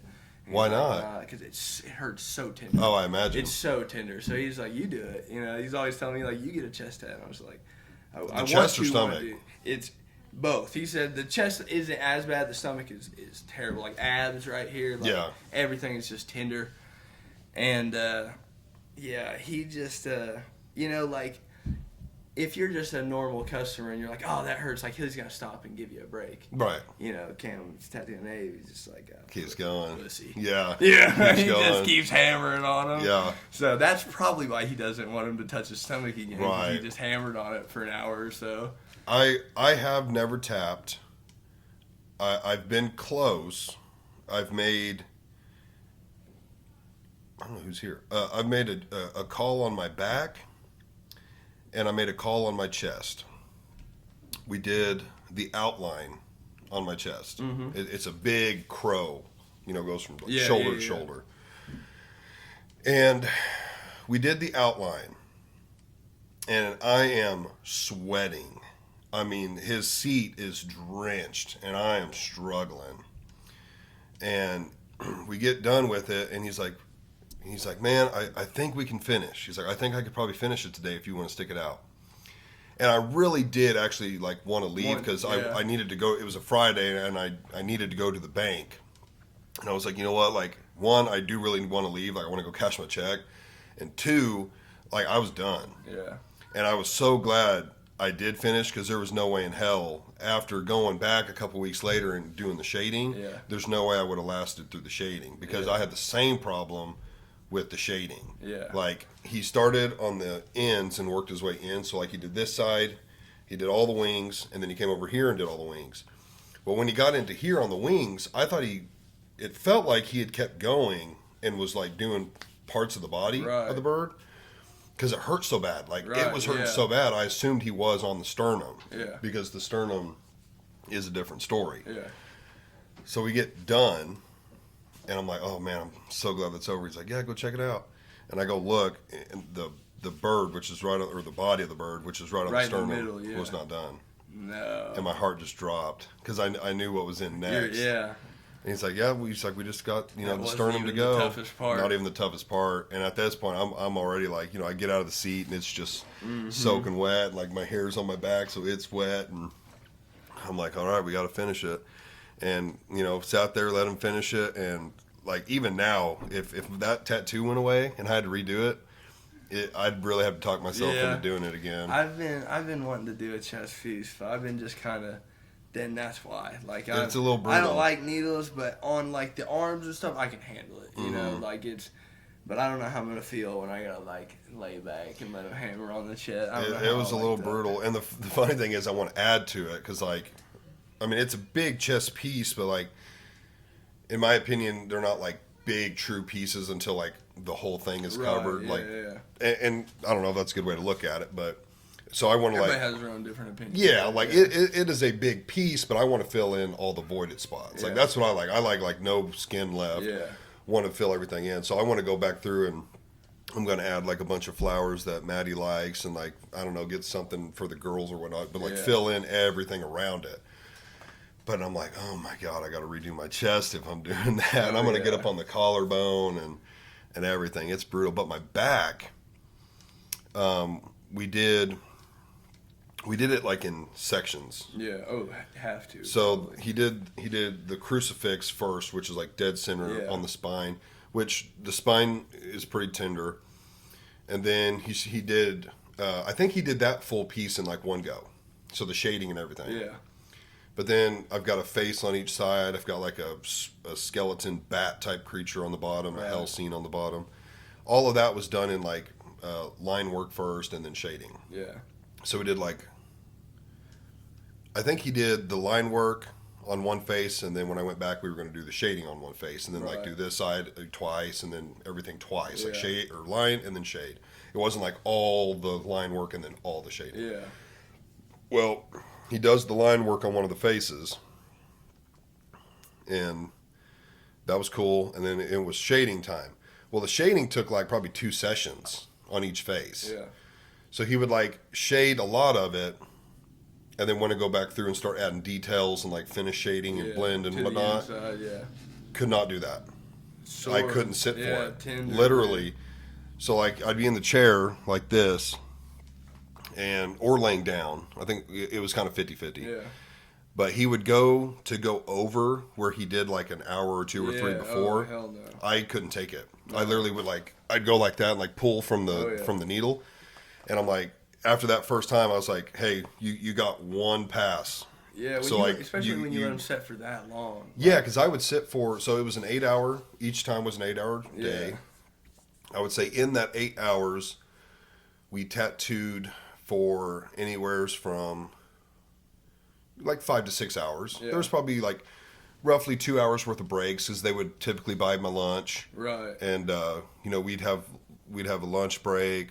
You know he'd take a couple cigarette breaks. I'd get to Yeah, get for up sure. and get a drink and stuff like that. Stretch out a little. Yeah. It's a long day But just laying there, dude. yeah, it is. It's a lot, but yeah, after that first time of him trying to go back over, I was like, I can't sit for it. Like Yeah. I literally, my body won't let me do it. The minute you try to go over something you've done like a couple hours ago, I'm going to Absolutely. pull away. I Yeah. can't sit for it. It wasn't the most intense pain because my most intense pain was my knuckles. Really? Like Like they across don't- right here? Yeah. Dude, I didn't mind these at all. Oh man, they lit me up. Oh, now dude. they're small, so they These weren't got me, bad. like on right here. So like That top hurt a of the little. hand, rolling into the knuckles. That hurt a That's little what bit. Got me. It hurt a little. Yeah. Surprisingly, the hand wasn't as bad as I Yeah. thought it was going to be. When I went there that day, I was like, I'm going to get lit This is gonna up. suck, yeah. And we started going, and I was like, okay, Not so bad. it's not as bad as I had made it out to Yeah. be. But when you did the knuckles, bro, and again, they don't last long, so I Yeah, don't put so it's them. just like I don't put them on the scale of like that's the worst tattoo I've ever had, but it's the most intense for Yeah. me. Like that quick, local, intense yeah, pain, quick yeah. intense. But the worst one, I would say, is probably my chest. The back only because I established that rule with the artist. Yeah. You can't go over anything. So Yeah. like, so instead of like doing a lot and then going back and adding small details, he would just start at the top and do as And much as he just- could and yeah. work his way down. Absolutely. But That's they can what- be super. And I mean, you can have some that are like you sit there and it's not that bad. Like my arms in general. Yeah, I think anything like when I started like right here. Yeah, it's and perfect like the start to whole start. arm. Yeah, Yeah. I thought it was perfect. It was Yeah. like I didn't feel like that hurt at all. Yeah. And then Especially after like 10-15 minutes, you go a little numb. exactly The yeah. first, 5-10, Couple stings, little yeah, stingy, and then it goes away. But like you said, rolling under here and Yeah. stuff, that's where it starts to get a little tender in Yeah. the bicep. You got anything in your ditch? No, I don't. Yeah, just that. Yeah, I yeah, got a you got little- that. Scorpion. Cam calls it the what do we call it? Or no, it's a What's that, crawdad? It's a crawdad. We called it the scorpion of the creek. That's what he kept calling it. Scorpion of the creek. He's retarded, dude. The elbow ditch is a little brutal. Yeah, and then I got under here. That's tender. That's tender too. Yeah, the back of the arm is a little tender. Yeah. The elbow ditch is tender. The elbow itself, to me, was a weird feeling. It was weird because, like, there's a lot of, especially when your arm's straight, there's a lot of skin there. But I don't know. So he would have to almost, like, go over it a couple times, like you said, just to get all the creases in there. I had to bend it another way and kind of let him hit it. So, I've had the ones here, which you can like barely see, at least a dozen times. Just done over again? Yep. Really? Cam did them, and he's done them probably close to a dozen times. Every time. Like rubs off eventually? Yeah, like the side of your hand just won't hold equal. Which, believe it or not, they look compared. It says Saved by Grace. Yeah. The first, compared to like when I first got them, they're probably twice as dark. Like he's done them a couple times where he had to re-ask me, what does it say again? And I tell him, he's like, okay, I can see it. Okay. And but, he would like outline it from there. Mm-hmm. And now, like every time I go to him, he just packs it in, like as much as he can get packed in. But the rule that like I have, anytime I go to him for any tattoo, we do that first. Or just while I'm there. Yeah. So like if I, like, it, let's say. Especially small stuff like that, dude. Like that takes him, 20 minutes It takes no time. So like, let's hope we win another Super Bowl. I'll go in, I'll get that added to my leg, I'll have him hit that. Yeah. Or I get to the point where I want to add to my chest or any kind of piece I get, I do that while I'm there.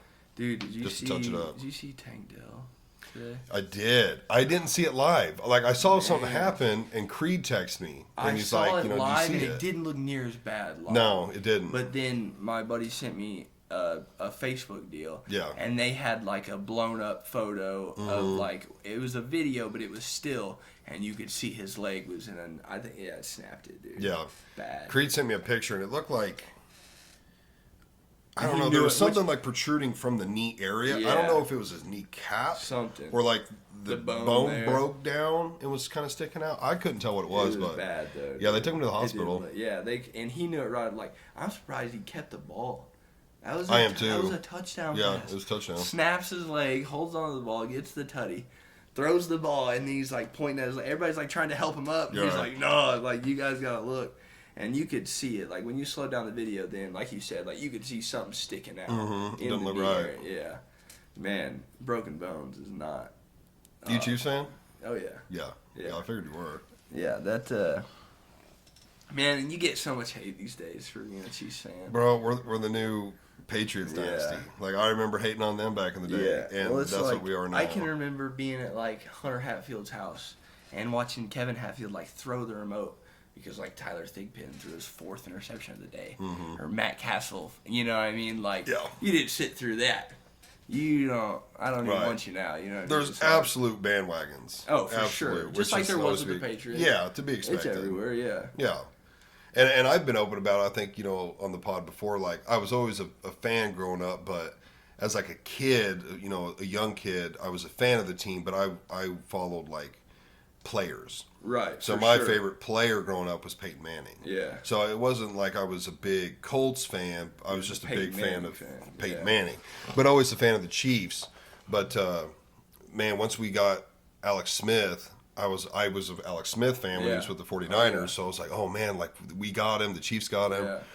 Really started watching and following the Chiefs heavily, and then when we drafted Mahomes, I was pissed. Yeah, a lot because I liked the guy. I liked him. I liked Alex Smith. He had got us to the playoffs, something we hadn't done.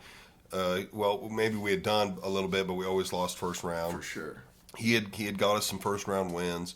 And I was like, man, I just feel like we need to invest more in, whether it's the O-line or the receiving core, something to help him out. We drafted Mahomes, and I was like, oh, this, I hate this shit. Well, hell, I was super wrong about that. For sure. A lot of people were, dude. Yeah. Like, you can, like the ESPN analysts, when you watch them, now they rave over Mahomes. Like, everything is compared to the Mahomes, where even as me as a Chiefs fan, I get annoyed. I'm like, all right, dude, I'm watching the Lions-Packers game. Why are we talking about Mahomes? Right. You know what I mean? Like, this is getting out of hand. But they did that with Brady. Yeah, 100%. Yeah. Like, just like you said, it's the new Patriots. It's just a dynasty everybody hates. Yeah. So, they're not the team, so they hate on the team that is. Oh, yeah, absolutely. Yeah. Which, I mean, obviously, this would be one of the greatest things in sports history if we were to three-peat. Oh, for sure. The team is somehow 13-1. This is the worst team I've seen since Mahomes. Yeah. It's the greatest defense I've seen since Mahomes. Yeah, the defense is playing really well. The offense has not clicked. Like, No. they have not. I don't A think lot of anybody it- looks great in the offense, to be honest with you. I think there's two things. I think the first thing is the reason for the second. Our O-line is terrible. Yeah, they're not great. Now, what I mean by that is our tackles are terrible. Jawan Taylor needs to He's lead got to the go. team. Bad. Yeah, Jawan Taylor is terrible. Trey Smith, he's not cutting it Yeah. either. Joe Tooney, Creed Humphrey, Yeah. and I'm spacing on our other guard. Those three are solid. Yeah. Like Creed I Humphrey, like Creed Humphrey a lot. is the greatest center in Yeah, the game. for sure. Joe Tooney's really good. I'm spacing on the other guy, but our interior is good. Our tackles are killing us. Yeah. And I believe that's what's leading to the second thing, which I think this is Mahomes' worst year. And Yeah. Mahomes, at his worst, is still a top 5 And we had quarterback. crazy injuries. Like, nobody talks about. Got some Everybody talks bad about injuries. the Lions injuries. Everybody talks about the Cowboys injuries. Like, we lost Pacheco for how long? Yeah. Rashee Rice is done for the year. He's and done. He was going off this year. He was popping off. Wide receiver one, letting him have it. Yeah, we And- just got Hollywood Brown back, Oh man, which finally. you could see some rust, Yeah. which to be expected. Yeah, first game back today. Yeah, first game back, but I saw one drop pass that he was fully extended forward for Yeah. one hand. It's like that's not totally on him. Like that was a Yeah. little bit of Mahomes. Is Mahomes having an off year? Is it because of the line and he's feeling pressured? It feels like a combination of both. I've seen him make some throws where he didn't look that pressured, and he's just overthrown people. Yeah. Oh yeah. So For sure. Like, and it is a good thing that the defense is picking them up. oh, they You have know to what I be mean? So I saw a stat today. There's, I think, 5 teams that have yet to score 30 points Yeah. in a game. And they're all terrible records. except us. Yeah. We're 13-1. We're number one. Uh-huh. The other 2 teams are like 13 and, or sorry, they're like 3-11, and then or Yeah, it was something. like the Jags and Yeah, and then the other Team- 2 were like 2 wins. bad record teams. Bad record Yeah. teams except us. Yeah. And it's because we have the number 1 defense. Yeah. So, had you told someone that 3 or 4 years ago, they'd be like, "You're out of your Yeah, mind. We for have sure. like one of the worst defenses and the Ever. best offense. Yeah. It's totally flopped, but It's gonna be We're Back somehow 3 or 4 years ago, 13-1. it was a shootout. You Yeah. just expecting it. yeah, every week, defense you know? isn't going to do Yeah. anything, but the offense Like is going to watching win. that Bills Lions game the other night. That's how Chiefs games were played out. Right? You know yeah, what I mean? yeah. Scoring 35 Yeah. was like a low score game. Which, We're used to until I 40. read that stat, I did not realize we had not scored over 30 points this year. Until I read it, and I was like, oh my goodness. Yeah. That is insane. It is. But a lot of people get on there and, like, blame their rest, just like they did with Brady. Of course. You know? But, like, here's my thought on it is, like, all these guys that work their asses off their whole life to get to the NFL, do you really think they're just going to lay over and take some NFL script and be like, hey, don't Yeah. tackle Mahomes or don't do this? Yeah, Or, there's these guys, no- they're too competitive. Yeah, there's no script. I mean, yeah, obviously they're super competitive. And could you imagine how many people would have to be involved Oh, my goodness. in a script, and that would have been leaked by now? Yeah, like there's just no absolutely. way. Now, granted, it is insane how we've got some of our wins. Like I was watching the Our- Broncos game coming how home from many, KC, and I couldn't believe when we blocked that Oh, kick. man. Like I was like, yeah, we just lost the game. I went to the Bucks game. Oh, really? I went to the Bucks game with Mason Moreland Mm-hmm. and a couple of his buddies from Kansas City. We're up a touchdown. Under 2 minutes left, we get the ball back. Mm-hmm. We're like, hey, let's beat the traffic. Let's get out of here. We start walking. We Right. get out of the stadium. Realize that, oh, shit, the Bucks got the ball back. Baker goes down and scores a touchdown. It's a tie game. We've already left. Right. So we're like trying to watch it like from the parking Oh, lot. You know, we had no. to watch the whole overtime from the parking lot, just on our phones walking to the car, and we were just like, bad decision, fellas. Yeah, I never Tough. leave. I've been to only 2, but I'll Yeah, never dude, leave. tough. I also went to the playoff game, the 13 seconds, the playoff game where it was like With the back and Bills? forth between the Bills and the Chiefs. You were there? Yep. And you want to know something? I left early on that one too. No. Yep. Oh, no more leaving early. No more well, leaving early, maybe you son. should. Yeah. Hey, you each should. game we won, so Right, maybe I'll maybe just you keep should. leaving early, dude. Oh man. But yeah, I was at that one too. I was at that one with Gabe. Mm-hmm. He's a Bills fan. Oh. So I'm thinking like, oh, like we got it in the bag. It was freezing that night. I'm talking like I don't get too cold. I was to the bone, you know, and I had the wife with me, and she's like over there just shivering and blah blah blah. And I was just like, late in the fourth, I was just like, I'm going. Like we'll start the car, get the car warmed up, whatever. And then that shit starts to pop off, and I'm just watching on the phone. I'm just like, no way. And as I'm telling Taylor, like, this is going to go down as one of the greatest games ever played. Yep. Like, this is insane. Nobody's ever done this. What are we talking about here? There's no defense, I feel like, being played. Right. Everybody, like, you know, if Josh Allen gets the ball back, he's scoring. You know, if Pat Mahomes gets the ball back, he's scoring. Yep. It was insane. It's just who had the ball Yeah, last. it was crazy. That whole ordeal is what started that overtime debacle. Yeah. Was like, We're in the playoffs. Both teams get the ball. Yep. Yeah, it was all from that. Insane. I super regret not going to the Dolphins playoff game, where it was like, you know, I think the temps were in the single digits, maybe negative. Yeah. Tickets were going for like. Yeah. I got on there and you could get lower level tickets for like $70 to a playoff game. Really? And you can't get that to a regular season game. But nobody was going. It was so cold. And they started advertising like, hey, we have super cheap. They're like giving the tickets away. And I hit up a couple buddies at work, and we kind of talked about it for a little bit. And one guy was wanting to take his kid, and we were like, dude, there's no way. No way. And we kind of ended on, well, we're just not going to go. Right. And I couldn't find anybody that wanted to go because it was so cold. But I was like, I love the cold. So I was like, dude, I want to go. Well, one of those guys ended up changing his mind. And he didn't let me know because he thought I was just out. So he went, and I didn't. But I was like, dude, you should have hit me up. I wanted to go still. I just thought we didn't want to go anymore. Nobody else was going. So he ended up going, and I had a couple other buddies that went. And, I so wish I would have went to that. Because obviously we won. Oh, yeah. You know, playoff game, lower level. It's a crazy atmosphere, dude. Oh, it is. I went this year to a preseason game. Yeah. You know, we got a good deal on some super cheap lower level tickets. I think we were like 30 rows up. Oh, nice. You know, included the parking pass, everything, and it was super fun. Got to see Carson Steele get a touchdown. Yeah. And, it was a fun time, but I stayed to the end. Every time. We let the people funnel out. Yeah. You know, we went down, got pictures with the field and everything. That's and, cool. We stayed so long, which I say so long, I'm talking 30 minutes. Right, after. And, you know, security starts telling people, all right, you know, time to start walking out. And so that's when we left. Yeah. But, yeah, I absolutely love it. Yeah, it is a crazy atmosphere.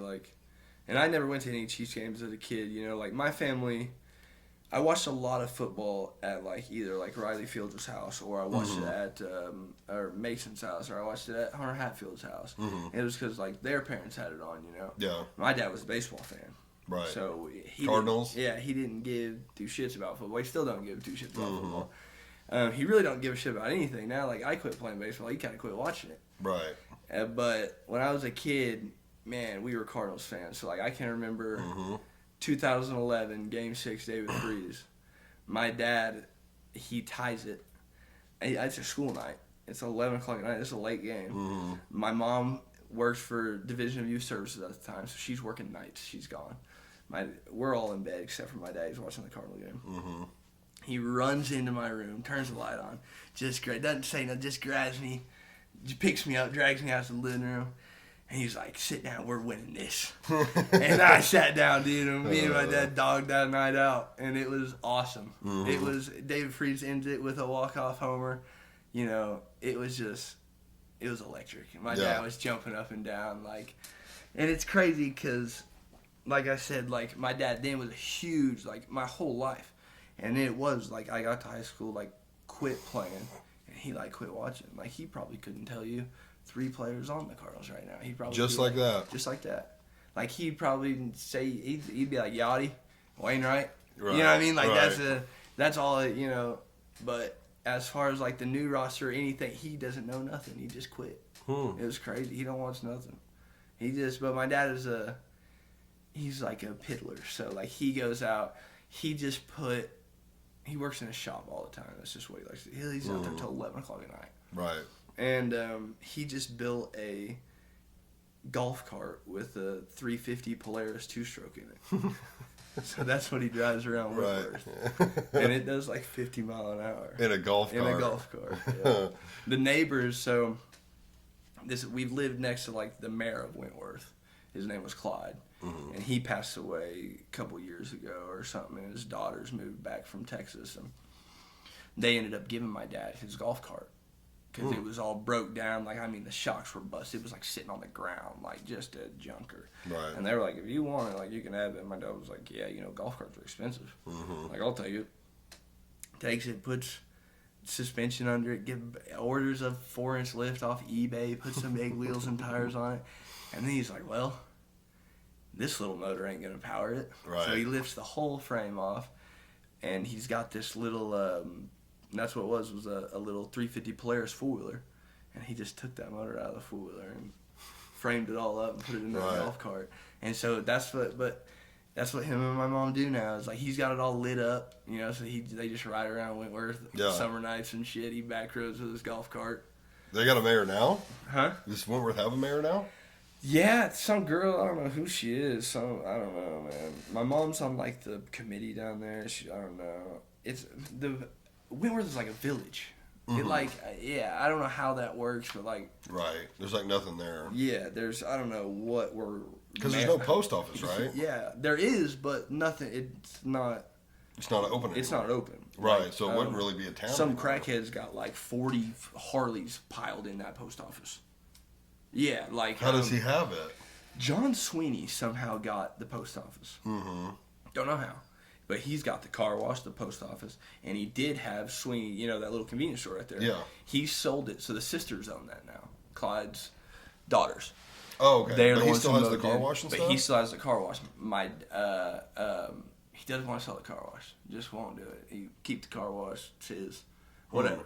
But he sold his little store, and he's still got the post office. But there's this one-legged dude in Wentworth.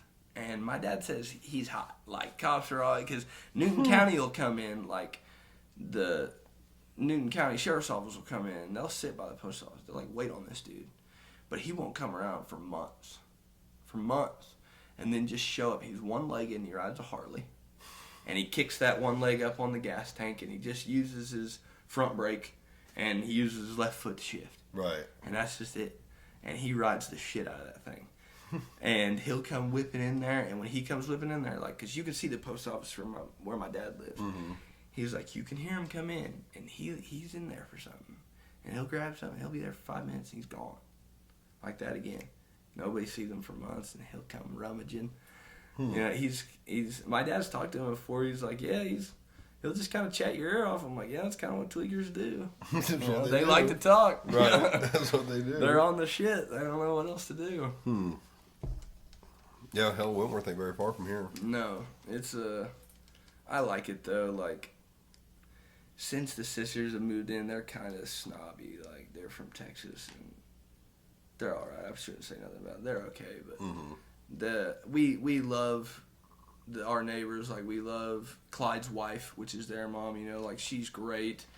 You know, obviously she would take her daughter's side and whatever, but like the daughters don't like us riding dirt bikes. Like, that's what me and my dad do. We ride dirt bikes. My dad's got a 2018 KTM. I've got a 2023 Gas. Like, we love it. Yeah. And so my dad made this little circle track in our yard. And just between two trees in a yard we've lived in for 10 plus years. And we would ride it around, and one day they just come in and started setting posts. Like a couple foot from our house. Set posts up and along the house, and they're like, yeah, this is the property line. My dad come out and ripped them posts out and threw them into the field, you know. It's like, I don't know who you think you are. And it was a whole ordeal. They ended up, that was the property line, but the Merritts owned it. My dad had to, ended up paying for it because, dude, it was like an ordeal. There was going to be, it was either he could pay for it, they could have him pay for it, or he was going to get it. Because my dad had taken care of the land, that piece of land, for over 10 years. Right. So it's like a reverse, I don't know what it was called, some legal action, like where if you take care of the land, you're on the land for 10 plus years, and nobody has a problem with it, and then all of a sudden somebody comes and has a problem with it, like, you can't do anything about it. It's been over a decade, you know what I mean? Right. Nobody said a word. Right. And that's kind of what it was. So they were just like the Merricks were like, all right, we'll obviously take the money for that little slot of land.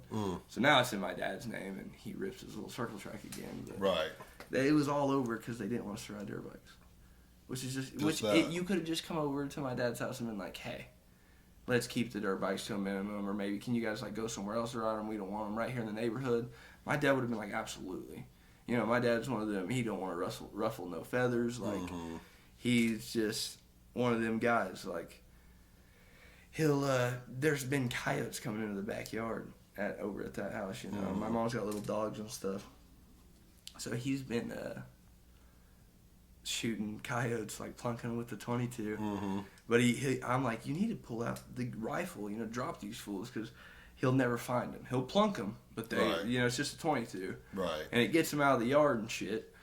He's probably still getting them. Yeah. They just Oh, have yeah. no time to run away. He's like, well, I don't want to bring out the dang big guns or a rifle at 10 o'clock at night. Right. And, you know, they already hate me. Right. You know, that's what my dad's like, they already dislike me, you know. Right. So he's just using the 22, plunking them at night. And he's got this little flashlight, and it's like one of them that like got like a beam on it, like a bright one, and he mounted it to the bottom of his 22. So he just, if there's coyotes in his yard, he just spotlights them at night and smacks them right in the face. I have something like that set up on a shotgun. I've got a tactical shotgun under the bed. Yeah. And it's got a red dot sight on the end, and then I've got a flashlight mounted on the side, and it's got a pressure switch. Yeah. So it's like right there where you would hold your thumb, and it's got a pistol grip, and you just barely push it in, and it activates the light. Yeah. And it's so sensitive, like if you know, Just hold if the you gun wanted pretty to much. walk through with it on, it Yeah. would be super easy. But if you wanted to walk through the dark to like surprise someone, you could definitely sit there and like just rapidly push in and out, and it would like strobe. Yeah. So you could kind of disorientate somebody. I've got a Glock at the house, and it's got one of them lights on it. It's like, it's got a high mode, a low mode. It's just like 1,000 lumen tack light, and then you double click it, and it's a strobe. Like it just goes crazy by itself, you know. Yeah. And that would be, if you're breaking into the house, you know, you got to think like your eyes not adjusted. You're trying to see in the dark, no lights. If someone strobes Somebody you, strobes you. you're done. Yeah, dude, that's it. Like that's gonna be crazy. Yeah. Yeah, I got a 9mm in the bedside table, and it's got a flashlight and a red dot on it too. Yeah. I don't know which one I'd grab. Probably the pistol. Yeah, I've got. Because I got A kids in the Glock house and stays by stuff. the I don't bedside, know. yeah. I guess both would go through the wall. I mean, I don't put a slug in the shotgun. Yeah, for that sure. would definitely go through a wall, but Yeah, I bought one of them over there from Quick Draw. They were having that. It's been a year or so. But you ever seen them G-Force 12 gauges they got over there? They're it's like a AR-12. So it's like an AR style shotgun.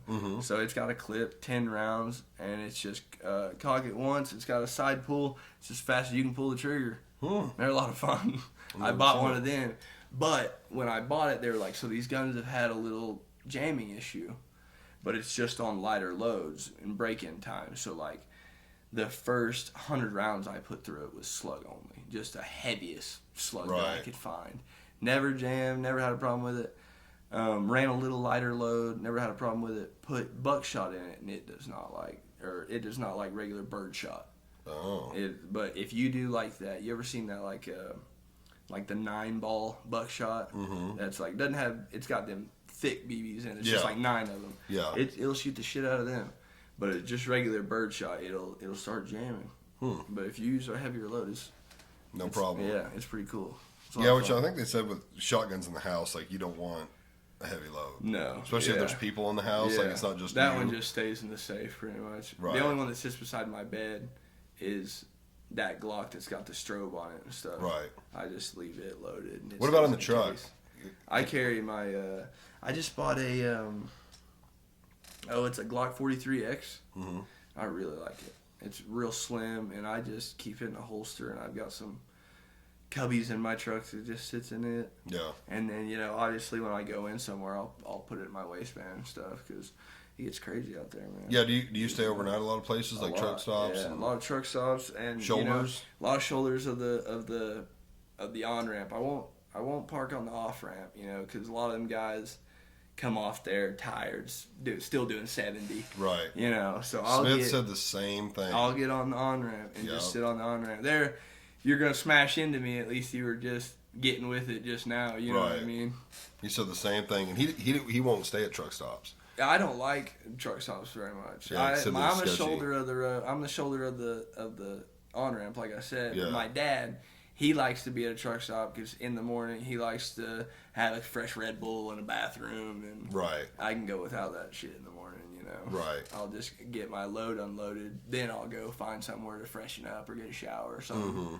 But how does that work? Like at a truck stop, are they free? Like if you want to take a shower? It just depends. So like with the TA, I've got TA points. So like every time I've got like a TA membership.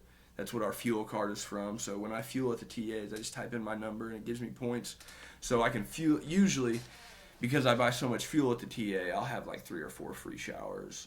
And I just use them, you know. How does it work? You gotta like scan into the shower or something? Yeah, so like you'll have to go to the fuel desk or something, and they'll scan one of your deals on your app, like, and it'll take a shower token away from you or whatever, and then they'll give you a code on your phone. It'll show up on your phone like shower 2. Your code is this, and there's a code on the door, and you just type in the code and walk in and take your shower.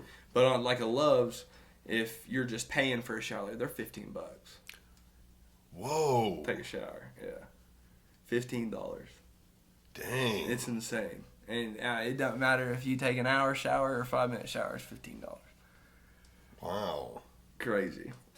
And I'm sure expensive. I'm sure it's 10, 12, 15 at the TAs too. I just don't know because that's where my fuel card's from, and I got them on points. And so I always just, even if I don't get fuel there right then, I'll shower at a TA because it's always free for me because I get that amount of fuel there. Right, you know? exactly.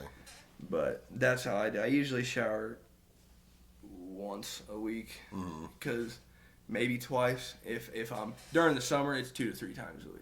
Right. There's just no getting around it, you know. But like, you know, I'll go a day and a half and I don't get out of that truck and do anything other than just drive, you know, and get out, maybe put a little fuel in it. Right. So you don't really do much. Yeah. And during the winter, like, and it's not like now unloading cows, I was wanting a shower every time I unloaded. Right. Because you just had it all over you. It didn't matter if you wore one of them jumpsuits to keep you clean, folded it back up, and put it in your truck, you still smelled like it. Right. So I always wanted to shower then, but flatbedding's a little bit easier on you. You know, you don't get near as dirty. You know, obviously depends on what you're hauling, but like when you haul shingles and stuff like that, you're just throwing straps and tying them down and getting back in your truck and rolling on. So it's pretty easy, man. I like flatbedding. I've never pulled a reefer. I pulled a reefer like around, but never like for a week or like one time I did a load for my grandpa. Just went down to Fayetteville or something, and I come right back to Carthage with it. Yeah. And it was just like a load of condemned chicken or something, but I've really never actually pulled a reefer around. It's always just been either a cow pot or a flatbed, which I like it that way. Yeah. Yeah. Well, I asked about the. And I mean, I'd need to make sure with her first. I think that's what she told me, but she works at Ag Service there in town. And they have multiple locations.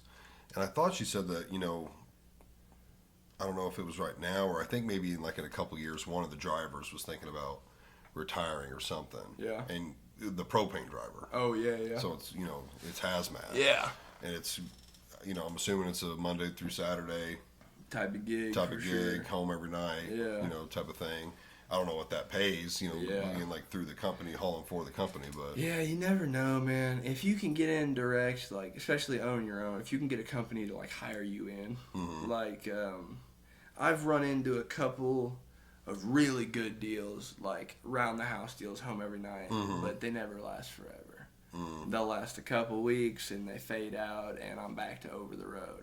Right. But there is some good money and some local stuff. You just gotta have the right contacts. Like I was hauling cars, crushed cars for a minute. I was hauling them from Cassville to not even fully into Rogers, right there. Yeah. It was 30 some miles. Right, short load. It paid $550, you could do 2 of them a day. So I was making $1,100 a day. I was home by 3 o'clock. Right. And I did that for 3 weeks straight. I was only making like, and you did it for Monday through Friday, so like I would gross $5,500, which isn't a lot when you're in a gross grand scheme of things in trucking. It isn't a lot, but when you only have $400 in fuel, and you were home every night, you clear a lot of that. Right. So like I had to pay 15% to my grandpa for lease fee. He loads me. I run his numbers under his insurance policy. Right. Stuff like that. So I pay him 15%.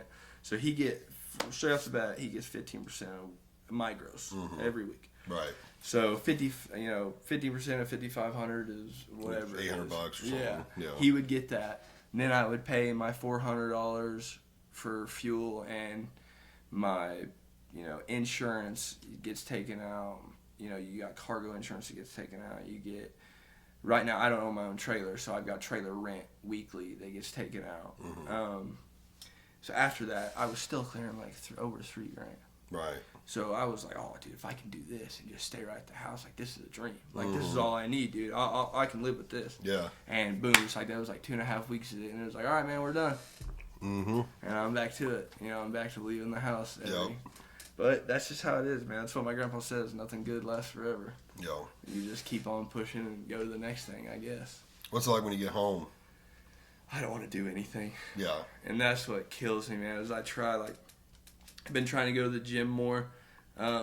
Today, like, earlier this morning, my little cousin Isaiah, he's like 3 years younger than me. He's been boxing. Like, he's been boxing for about 3 years now. And he's filthy. He's just nasty with it. So I was like, I started working out again, so I was like, hey, let me come get some working with you. So I went up there today and worked out with him. And I'll tell you, dude, boxing's a whole different deal. Like, so when you say gym, you're not talking like lifting weights. You're I talking was going to lift weights, okay. like on the weekends. But then I was like, I went to the gym Friday, just over here at 24 Hour. Okay. And then today I didn't go to the gym because I went and, went to the boxing gym with him. And they're just different. Like, that's a workout, dude. Right. They run a lot of cardio. like, oh my goodness, a lot more cardio than I got. Right. I'll tell you that. Yeah. So I need to incorporate I try to do cardio. that. Yeah, I try to. Especially lately, like, I've been trying to be a little healthier on the weekends rather than I truck all weekend. Trucking's not healthy for you. Like, Can't be. I sit all weekend, so like, I got to be active on my weekends. Right. And as soon as you get home, like, all I want to do is sit and watch a movie with my wife, or like sit with the kids and not do nothing, just play around, But Yeah.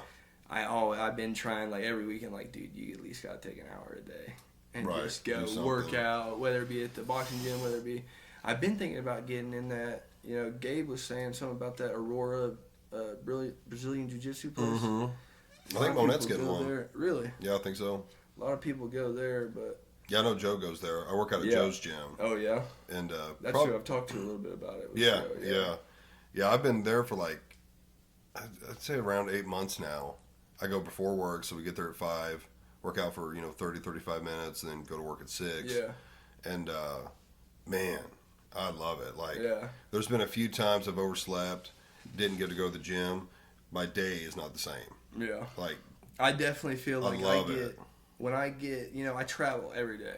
So I get home and I get steady hands and I can get mentally pretty down on myself.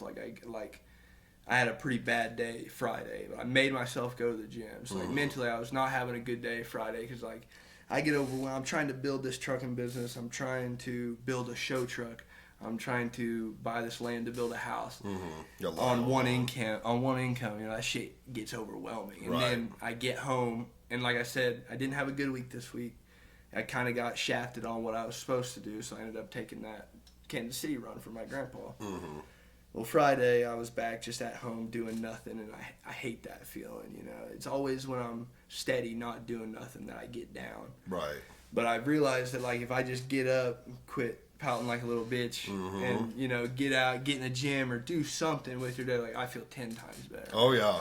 Like, that's a clear head, like, I can do, like, today, I went to the gym yesterday, and it was like I felt better. But today I started my day with going and working out at the gym, and it has been like I felt like you get up like you feel like you've accomplished something. That's exactly what I say. Exactly what I say. Like, yeah, you get up, you lose an hour of sleep, but you get to the gym, you get your body moving, you're being healthy, you're working out. By the time you get to work, it's like, hey, I've already been awake for a little bit. I'm up, I got my body loose. These guys rolling in here. Everyone just got out of bed 15 minutes ago. They're still groggy, and it's like, hey, I've already got a workout in. I'm pumped up, I'm loose. I'm ready to go. So like we worked Friday. I typically work 4-10s Monday through Thursday, but we worked Friday, and this is the first time I actually was like, you know what, I'm going to go to the gym Friday, and I'm just going to do cardio. And I'm like, I'm not going to do anything crazy because, I don't do cardio. So I was like, I'm just going to ride the bike. Right. Got on the bike, rode for 30 minutes to like 3 miles. That's probably not that good, but like I was just nice steady pace, keeping the legs pumping. Got up, got to work. I was like, I'm so glad I did that versus just rolling out of bed, getting here, and absolutely doing nothing before.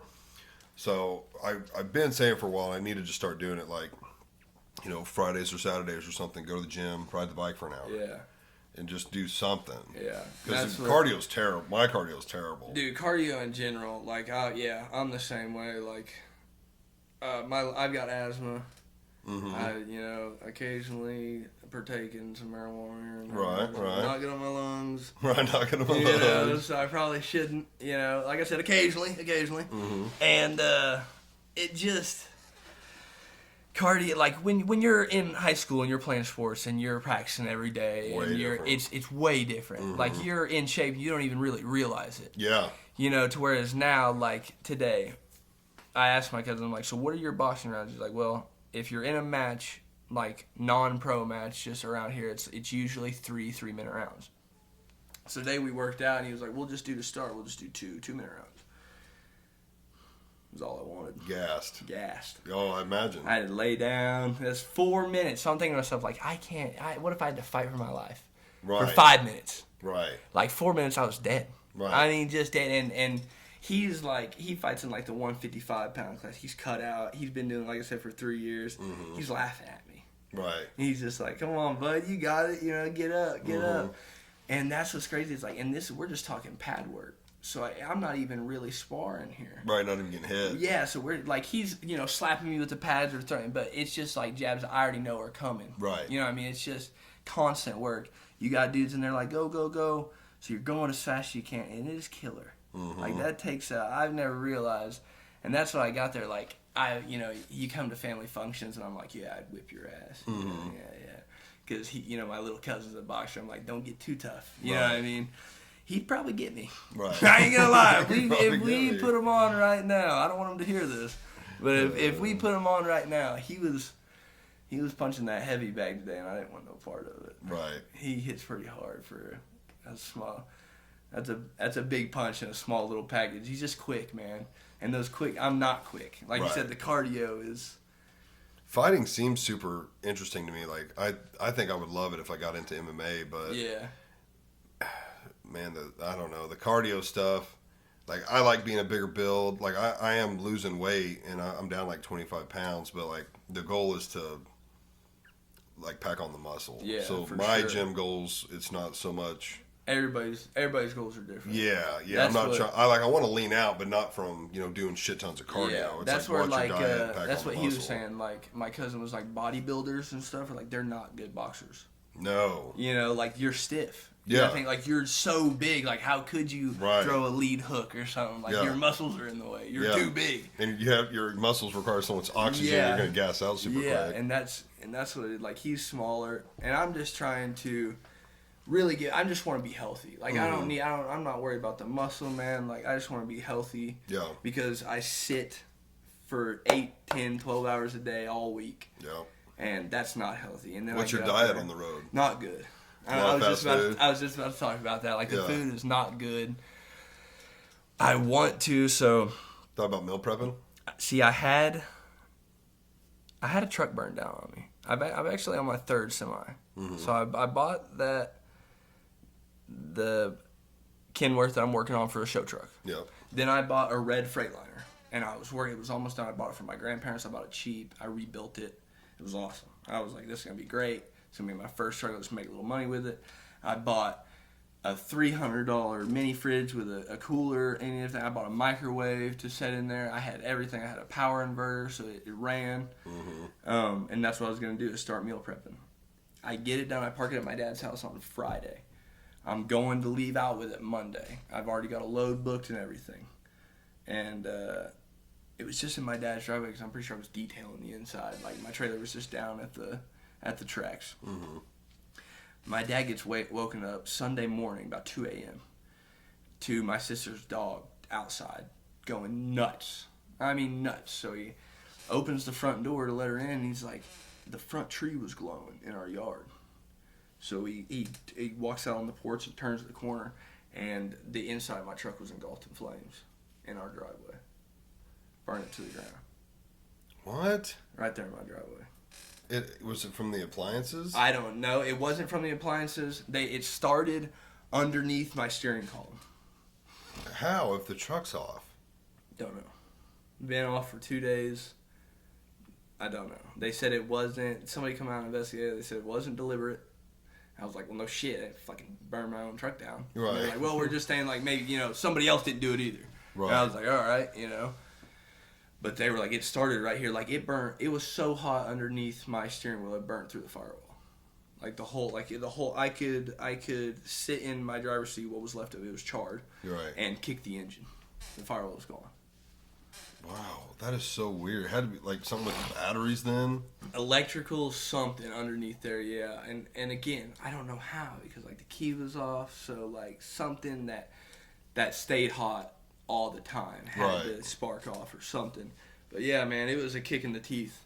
I'll tell you that. I built a big Detroit because I'm a Detroiter, a cat guy. That's what I like. I don't like Cummins. I like Cummins pickups. I don't like Cummins in a semi. Like an M14 Cummins in a semi, I've just never had good luck with them personally. Oh, okay. Right. So it's not like anything. Like an M14 Cummins, my dad had one. That was the first truck I drove for my dad. It was in a white Peterbilt. And it didn't matter if I was coming across Kansas with no wind, doing 60, empty, or I was out west pulling a mountain at 70, it was going to get 5 miles to the gallon. Didn't matter how I drove it. Right. I mean, I could rod the piss out of it, and it was going to get 5 miles a gallon, which killed me because, like, I can drive my cat nice, and it gets 6.5. So.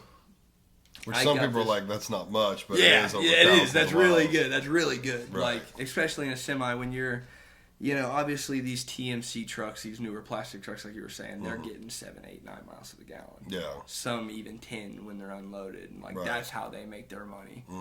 And that's how they keep so many. But I'm still about the miles per gallon when I can, Right. Give it a couple more years. If I can get 6, 6.5, I'm perfectly pleased with that. Like, you can still make money at 5.5, but you definitely see the difference if you can average out at 6, 6.5. You'll see the difference in your money for sure. Like, how much you clear. Fuel, like. But even thinking about you could get another 1.5 miles to 2 miles more. Oh, it would be ridiculous. You don't think it'd be worth it? Like, you're not at that point where you're like, I want to get a plastic. It would definitely be probably worth it, but yeah, I'm not at that point yet. Right. Probably, I'll be honest with you, because I'm wanting, my grandpa, he just likes owner-operators. He just leases people on. He doesn't have any company drivers. I would do it completely different if I were him. Like, I would have company drivers. That's where trucking companies make their money, is hauling their own freight. Right. You know what I mean? Yeah. So, guys that are on payroll. that are just pay on a percentage or however you want to pay them. That's how truck companies make their money. So I would do it a lot different than he would. And get the plastic trucks that get great miles. And Maybe, yeah. I think at least a few, like at least get these 2000, 2001 Freightliners that I got that like sometimes if I'm empty, like flatbed, I only weigh 30,000 pounds empty. I can get 7. On a good day. So like if I could have every truck get that, and you would make a pretty good amount of money. Like if my grandpa's got 7 trucks. They're all owner ops. They're all leased. I'm like, if you had me and Dad leased on, and you had 5 trucks that you owned, like look at all this money coming in that you wouldn't just shell right back out. Like you're only taking 15%, where if you owned these trucks, like, he gets it. He just doesn't like the headache of the drivers. Right. He doesn't like he said, he's tried it.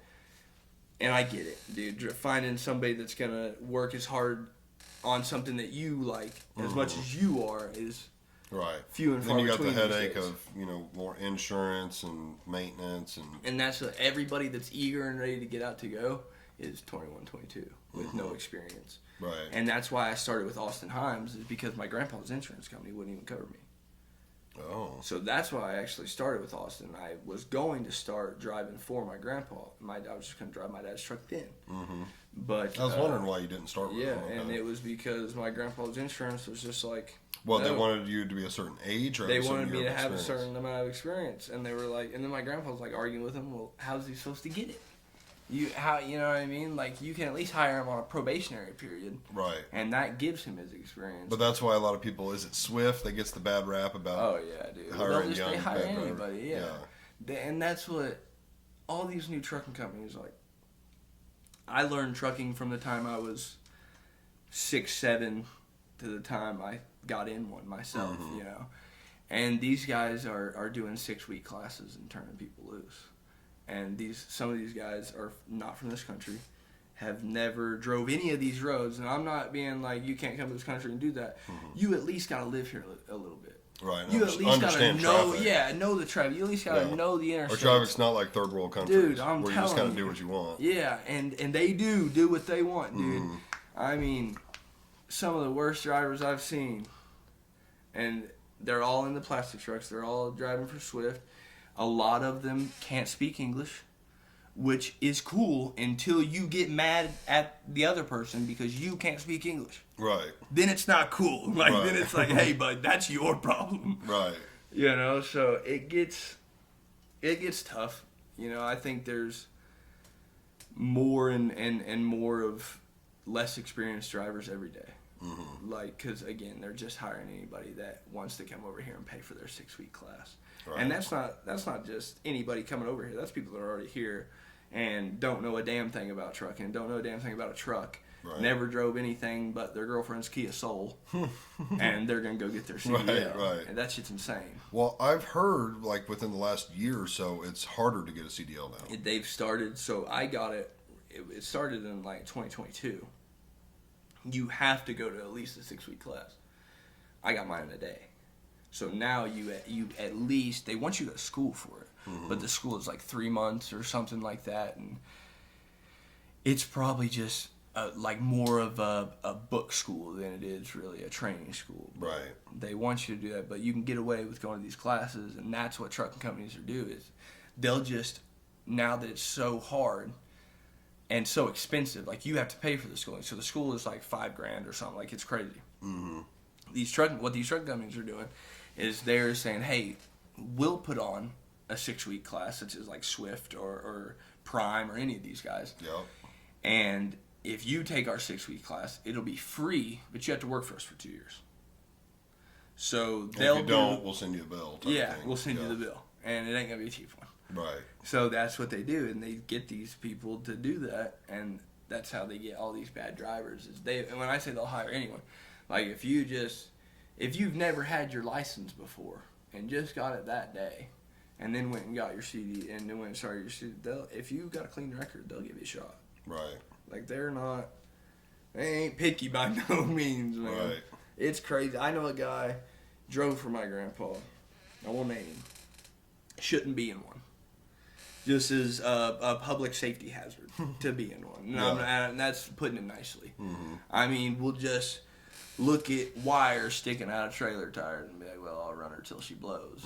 That gets people hurt, you know. So my grandpa, he drives for he doesn't drive for my grandpa. He drove for a guy leased to my grandpa. Drove one of his trucks. Yeah.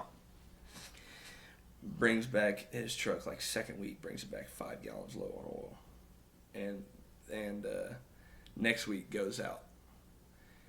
Somehow rips the oil pan out from underneath it, and I'm talking.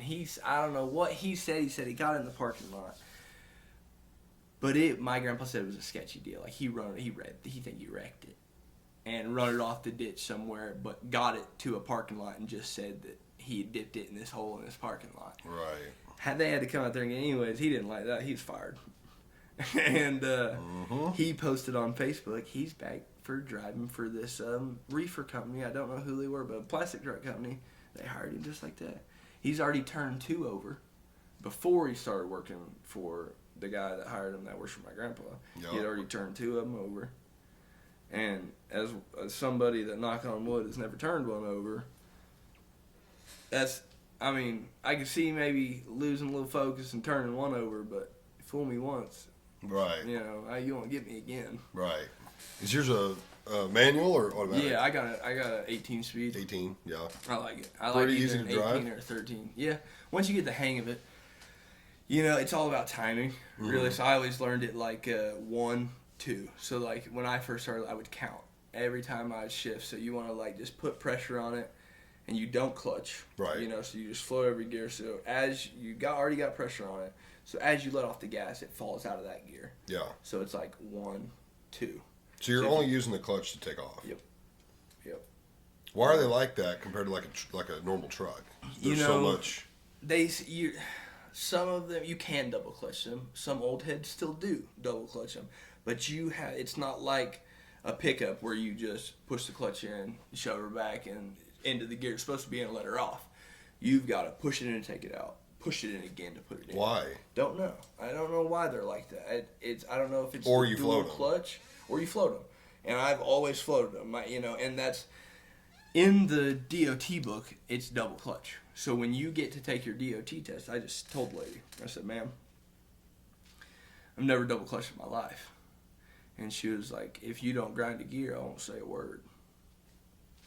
I didn't grind a gear, and she didn't say a word. Right. But it's those guys that don't double clutch and get in there and like, trying to shove it in, they'll dock you and just be like, you need to learn to double clutch. Right.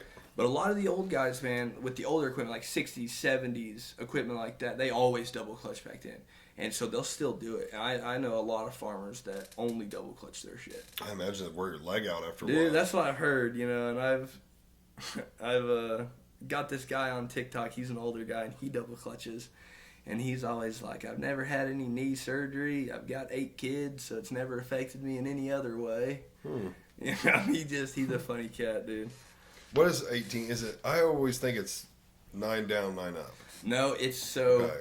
an 18, they're not as many as it sounds. So, like, you'll have over and up is reverse, and it's got a high-low reverse. And then you pull it straight back up against the seat in low, and that's low, low. And then you have 1. So in an 18 speed, there's 2 toggles on the shifter. There's a high-low, and then there's a high-low within the high-low. Okay. So in the low side, you have two gears for each slot. Same with the high side. So it's 1, and then you'll take it out, flip it to the high side and the thumb side, shove it back in. 2. And then as you're coming out, you'll flip it back to the low side. 3, 4, 5, 6, 7, 8. Then you come up to the front, and as you're coming out of 8 here, you'll flip, there's another toggle on the front of the shifter. You flip it up. Then it sends you into high side. You go back to where you were in 1. Right. And then now you're at 9, 10, 11, 12, 13, 14, 15, 16. But it's only got 16, but they count your reverse and your low. Oh. The other 2 gears. You know Right, what I mean? okay. So it's an 18 speed. Okay. That's But you're how going high-low every time. every gear. So it's So there's just you're shifting the whole time. crazy. Right off the rip, yeah. Especially loaded. Like, you don't have to do that in the low side empty because your truck doesn't need it. It'll pull it So you'll just without stay in having. high. Yeah, so I would just stay in the low, either or, but you would just start in 1 and you wouldn't put it back in right here. You would just pull it back to 2nd and then go to 3rd and then go to 4th without splitting in each gear. Right. Okay. So if you're empty, you don't have to split. You don't have to in the low side. I still do in the high side because then you start getting longer intervals in between each gear when you get into the high side. But as far as the low side of the transmission, gears 1 through 8, you don't have to use that second gear. That second gear, you can just go from like 1 to 3 you know, and 3 to 5 and 5 to 7 because you don't weigh nothing. Right. And you're, you know, when you got a 500 horse cat, they're fine. Would you ever drive an automatic? Like, I know some guys just hate them. You know, It seems like it'd be a lot easier. I've never drove one, but I've heard wicked things about them. I heard they're crazy. Like in a bad way or good no, way? crazy good. Like stopping, you get a lot more wear on your brakes because like I can downshift and let my jakes hit and downshift, like, and that slows me down. You don't have that when you're in an automatic. But my cousin Adam, this has been a few years probably. He drove one and it had a Detroit in it and an automatic. But my dad, I never rode in it, but my dad did. And he said it was like getting in a pickup and just smashing down on it. Yeah. And it would just fast as it could hit him. And it was like a 13 speed, so you could just hear him rah, rah, rah, rah, Yeah. rah. And yeah, it was just an automatic. It just did it itself. And it was like the acceleration rate is way better, obviously. Yep. You know, so I probably wouldn't prefer one myself, but I'd say like if stuff keeps going the way it's going,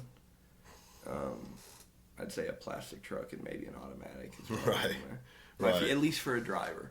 Yeah. I mean, personally, but if I pay somebody to haul some of my freight out of one of my trucks, like you said, especially when you're paying somebody else, if you can get a truck that's doing 6, 7, 8 miles to the gallon, you're going to make a lot more money. Exactly. On that truck. Yeah, when I worked construction, we had 2 Mack dump trucks. Yeah. And one was I think it was an 18, I could be wrong, and one was an automatic. And we had 2 drivers for a while, then we went down to like 1 and a part-time. But the one driver, he preferred the manual. Yeah. And he said the main reason was like anytime he had to go to Branson and stuff, he said, I'll outpull the hills compared to the automatic. Because he's like, I can put it in whatever gear I want. Whereas the automatic, you know, for the most part, is only going to go down so much. To where he's like, if I feel like I need to drop another gear to really get going, I He'll can. hit it again, yeah. So he's like, he still preferred the manual, but he was like, the automatic is pretty nice, especially when you don't have to do all that shit. He's like, it is kind of nice. And it would be, especially like, I like to run out west a lot when I can, just because like it's untouched territory out there. I don't know if you've ever been out there a lot. Very little, but I have. It's just untouched. When I say untouched, like miles, nothing. Yeah. I mean, just hundreds of miles. Yeah, I went to Grand Canyon as a kid, and like you just drive for a long time. And there's nothing there. Me and we went out west. Oh, this ain't been too long. I was still driving for my dad. We got a load going to Salt Lake something. It was in Nevada, and it was going right past Vegas. And I was like, and it didn't deliver till Monday, and I had loaded it on a Friday down in Texas. I was like, well, I'll be in Vegas by Friday night, you know. And I had the wife with me, right? And that Saturday was a UFC night in Vegas. So I get out there Friday night. I'm like, all right, we won't go in tonight, you know, because there's a TA right outside of Vegas. Sit in Vegas that Friday night. Get up the next day. It's 100 degrees. I had to leave the truck running. This homeless dude comes up. He's like, "You want me to polish your truck?" And polishing around here, like I don't know if you know, it's $500-$600 for somebody to polish your old truck. And I'm like, man, I think I'm all right, you know, because I don't really, you know, I'm not gonna pay for some homeless dude to barely touch my truck and then take off once he gets my money. I don't know. Right. Well, we go and get some lunch, and I come back, and he's polishing the truck next to me. And he's got her shined up, dude. I'm talking, he's got his shirt off. He's out there sweating. I mean, he's working for his money, dude. And I was like, you know what? On second thought, bud, you get done with that one. You come over here to me. I was like, how much for the whole truck? $60. I was like, what? And he's got his own stuff. Yeah, he's got his own polish. He's like, $60. I was like, $60. I was like, how about I give you $80 and I'll buy you tonight's beer? He was like, are you serious? I was like, yeah. I got $80 right here. When you're done tonight, I'll buy you a beer in there. He was like, oh, man, all right. I was like, and, you know, I got these TA deals. I was like, I'll get you a free shower. When you're done, I'll get you a free shower. He gets done. He didn't give a fuck about that shower. He's like, how about you just make that 2 beers? I was like, fuck the shower. Yeah, dude. I was just like, okay, I bought the man his 2 beers. We go into Vegas. So that's Saturday. That dude's polishing my truck. I bought him his beers after he's done. We go into Vegas. I lost like $2,000 at the blackjack table within an hour. Like it was not a good time, and I was just like, this is not what I thought it was gonna be. Right. I can go to the casinos around here and do decent at the blackjack tables. It was a different feel there, man. They were there to take your money, Right. So Take your money. and I mean for real. So let's just say we weren't there. We had dinner reservations. I took my wife to Oscar's Steakhouse there at the end of Fremont Street, and it was a real nice dinner, and we had a blast doing that. And we were going to stick around and see if we could see Donald Trump or Dana White or Steve Will do it, or any of them guys that go to the UFC events afterwards, like rambling around the casino. Well, it's like 2 a.m., and I'm still on my sleep schedule. You know, I know this is the city that don't sleep, but I'm retired, and I just lost $2,000, and I'm like, I'm going back. Yeah. And, we were at the Circa gambling. Wake up the next morning, it's like 3:30. Steve Will do it's gambling at Circa at the blackjack table with Dana White. I left there 2 hours before. It's like 3:30, 4 o'clock in the morning. And it was on, like, Steve Will do it's like a Instagram story, you know? And I just was like, damn I bet they have a crowd when that happens. Oh, dude, there was people piled around him, you know, like craziness. But I wasn't even going to say nothing to him. I just kind of wanted to see how much they were going to gamble. See how much money they were. Dude, they throw down money. Like, I wouldn't even be able to sit at the same table. Yeah, I've watched Dana talk about his gambling, and what's he like to do? I think he likes to do, like, if he's strictly there to make money. Yeah.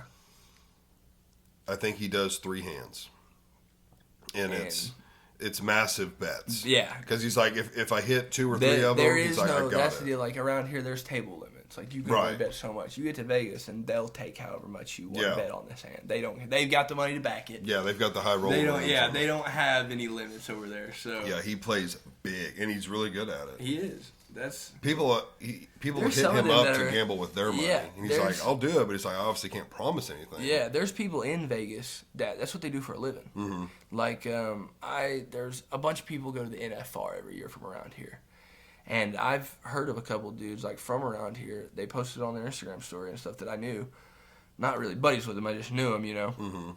And they hired dudes to come, and they would walk around the casino and be like, hit this machine and just take a percentage. And the dude hit for like 2 $10,000 jackpots while he was in Vegas. Damn. He was like, he was at him, he's like, this guy's worth every penny. Get with this guy, blah, blah, blah. I was just like, that's insane. Because they do it, smart advertising at least, because like they only take a percentage of your winnings. It's like a $200 fee, but they'll only take any more money if you win. Right. You know what I mean? Yeah. And so everybody's always like, oh, yeah, that's worth it, you know, whether they win or they lose. But that dude's probably sitting there like, oh, it's not his money, so he's gambling going, hey, hit this, maybe, you know, we'll get this big one. But hell, that dude had it pan out, so. I've never hit a jackpot. Dude, slots are not me. I'd never I like blackjack, but like to me, blackjack, it's going to take a while, and you're not promised anything, which obviously you're not on a slot, but it's like, hey, I'm going to walk in with like $200 and I'll either turn this into $1,000 or I'll lose it in 3 minutes. So like last time I went, I lost $200 in about 30 seconds. Yeah. But the time before, and sometimes I like getting crazy. Like I always play like minimum $1. Yeah. Typically anywhere from 2 to 3. And we like to play those red screen ones. Yeah. And we were playing some, going up and down. Dad and I have this thing to where, like, when we go, we both bring in, like, the same amount. It's typically, like, 200 apiece. And, you know, if I get down, but he gets up, and, like, next thing you know, he's got 500 on his machine, he'll cash it out. We'll split the money. We'll go again. Yeah. And then if he gets down and I get up 600, we'll cash it out, split it, and we can keep playing and playing and playing. And most of the time, well, I don't know if I'd say most of the time, 50-50, we, you know, end up leaving with a couple $100. Yeah. Well, we did the cash out thing. I think we each had 5, and I was like, I'm going to gamble 100. If I lose it, I'm leaving with 4, so I'll be up $200. Yeah. And I was hitting this machine. What exactly happened? Oh, I think I got up to that, and I was like, I'm done. But the machine was hot. And I normally don't do that when the machine's hot, but I was like, I'm getting off of it. I get off of it, and it is what was the minimum bet on that machine? I think $10.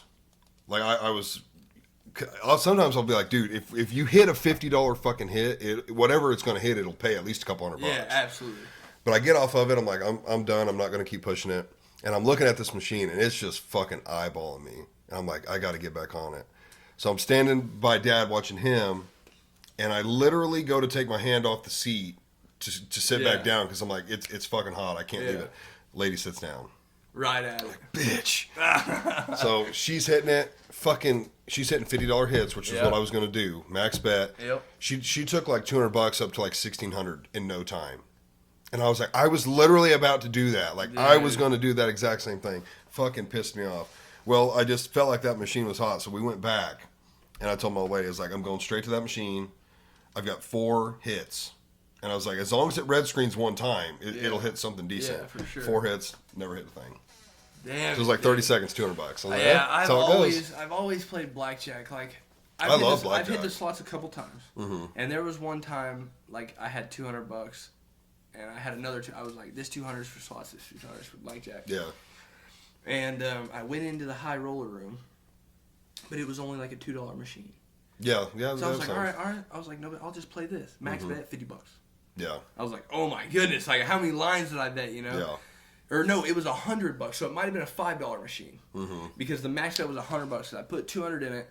First hit, nothing, and 100 went away. And I was like, no way, dude. That's when you hit it again. I was like, I'm already here. Yeah. Smacked it again, dude. Hit it for like $9.50. Yeah. It lit up red. It was like, give me $9.50. I was like, cash out. Right. And then I ended up I paid myself back the $400 I came with and took the rest of the blackjack table. Yeah. And I think I come out pretty good that night. I've come back and forth with blackjack. Like, sometimes I'll lose, but like what I do is if I come with 200, once I start getting up, like the wife sits next to me and I'll start shuffling chips into her purse. Like I don't have them no more. Right. And so it's just like they're gone. So like once I start getting up, I'll just fucking start putting them away. And then once I'm out, I'm like, all right, I'm out. And then I'll get up from the table, I'll count my chips, and that at least guarantees that I break even. Right. If I don't lose it within the first 5 minutes of playing. You know? Yeah, exactly. So it at least ensures that I break even. But a lot of the times, especially if I sit there for hours, you know, I'll look and be like, oh man, like I got $500, $600 in here. Like, damn. Then it makes you be like, should I hit it again? Right. And then, but that time, like you said, blackjack's a slower game. The wife's like, can we go home? Right. I'm Yeah, just if like, you're not yeah, into let's go, dude. yeah. Let's go. If I play blackjack, I want to go to Indigo. Yeah, I like Indigo. Because I like them both. they've got Double Down.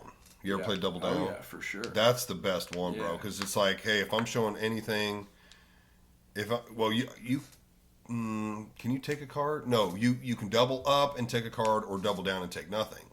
So if they're showing a bus card 2 through 6, and I've got, anything over 11, it's like double down. Yeah, for sure. Because they're supposed to bust. Yeah. And you don't have to take a card with the double down version. The double up version, you can double up, but you have to take a card. Okay. So double down's pretty sick because, like if you're dealt a really good hand, like, 17 or up, and they're showing you're not going to bust. right, for sure. and they're showing a bust card, it's like, go ahead and double down. Yeah. Because, like, more than likely, the chances are I'm going to win, and I'll get double my bet. Yeah, absolutely. So, yeah, I love that. I double down on 11 every time. Oh, yeah. don't 10 or even matter. 11, yeah, double down. Well, that's double up. Oh, that's double up. Okay, I see Right. what you're saying. Yeah. Then you pull the card. Yeah, you have to pull a card. Yeah. But see, only Indigo has the double down version. Where you don't have to pull Where a you card. don't have to pull a card. Yeah. Because, like, obviously, if I you're know what showing you're saying. if you're showing 12 or more, you're risking doubling up. Because you could pull a face So if you're card. sitting at an 18 and she pulls a 4, You can double you down. can double down. Yeah, and just sit. double your bet. Don't take a card. And, because the odds are she's going to bust. Yeah, for sure. Yeah, that's dope. I really like that version. Yeah. I haven't played Indigo in a while. I haven't either. The last time I went with Abe. He'd come home one night. God knows where he'd been. He flew home one night, It's just like, hey, I'm in Pier City. You want to go to the casino? And I was like, I was tight on money then. My truck had been in and out of the shop. He was like, I'll pay you drive. I was like, I'm in. So we went, and he did the same shit you did. Like, he walked around, he'll hit it a couple times. He's like, I'm not feeling it. Yeah. I'm not feeling it. We get on these two right here, and side by side, and he was like, I'm feeling these. He was like, you hit this one. He feeds this one 200, feeds this one 200. I bet you we sat there and hit 8 jackpots. At least 5 of them that lit up the screen, and they had to come reset it. Right. At least 5 of them. Right. And it was just insane. They just kept hitting. They just kept hitting. I'm pretty sure Abe still left town that night. Really? He's like that. He's like that. He's got. He might have broke even. But we were definitely just kept at her. We were like, it's got to keep hitting, right? You know what I mean? And because we were at one to where like we were hitting the minis, and it just kept working up to the mega. And you know how so we had hit like 4 minis, and the minis are like $1,200. Right. So they're not really that many. Right. But the megas were like, there was like a mini, a major, and a mega. Yeah. And the majors were like, I don't know, 30, 40 grand, and then you had like in the 100 grands. Right. So he's like, we're at least hitting that 40. You know what I mean? We're at least hitting that 40. But... Hitting the 40. Like, yeah, sure we are. Yeah, but... You're pretty close with Abe, aren't you? Yeah. I thought so. He's, He has exploded. Big time. It is wild. Big time. It is, man. It is cool to see, because, like, you know, I can remember this so vividly. And it's not, I'm not going to name the teachers or anything or nothing like that, but I can remember, you know, being in school, and Avery is just graduated and he's starting to make music. And I can remember talking about it, and 2 teachers laughing about it and being like, oh yeah, he's really going to do something there. And that motherfucker's got more money than they'll ever make in their lifetime. You know what I mean? So that... It is cool to see, because like really you don't is. get that very often. Like, no. I love it, because like you know, we got 1,000 people in this town, Right. and nobody thought that Avery was gonna just come out of here popped and off. popped off. Bro, I remember playing football with him. Like, I think him and, you know, one of my sisters kind of talked or dated for a little bit. Yeah. Like, he used to come out to the house and stuff. And, dude, I'll never forget. It's so funny. We're in the locker room, and one of the guys that played football had special needs. I'm not going to name him, but he had special needs. And he's pretty big and strong. Yeah. And he loved WWE. And Avery's, you know, kind of, you know, messing with him. They're like jabbing back and forth. And then, I almost said his name. He goes full WWE on his ass and picks him up, like being for real. Yeah. Gets him over his head.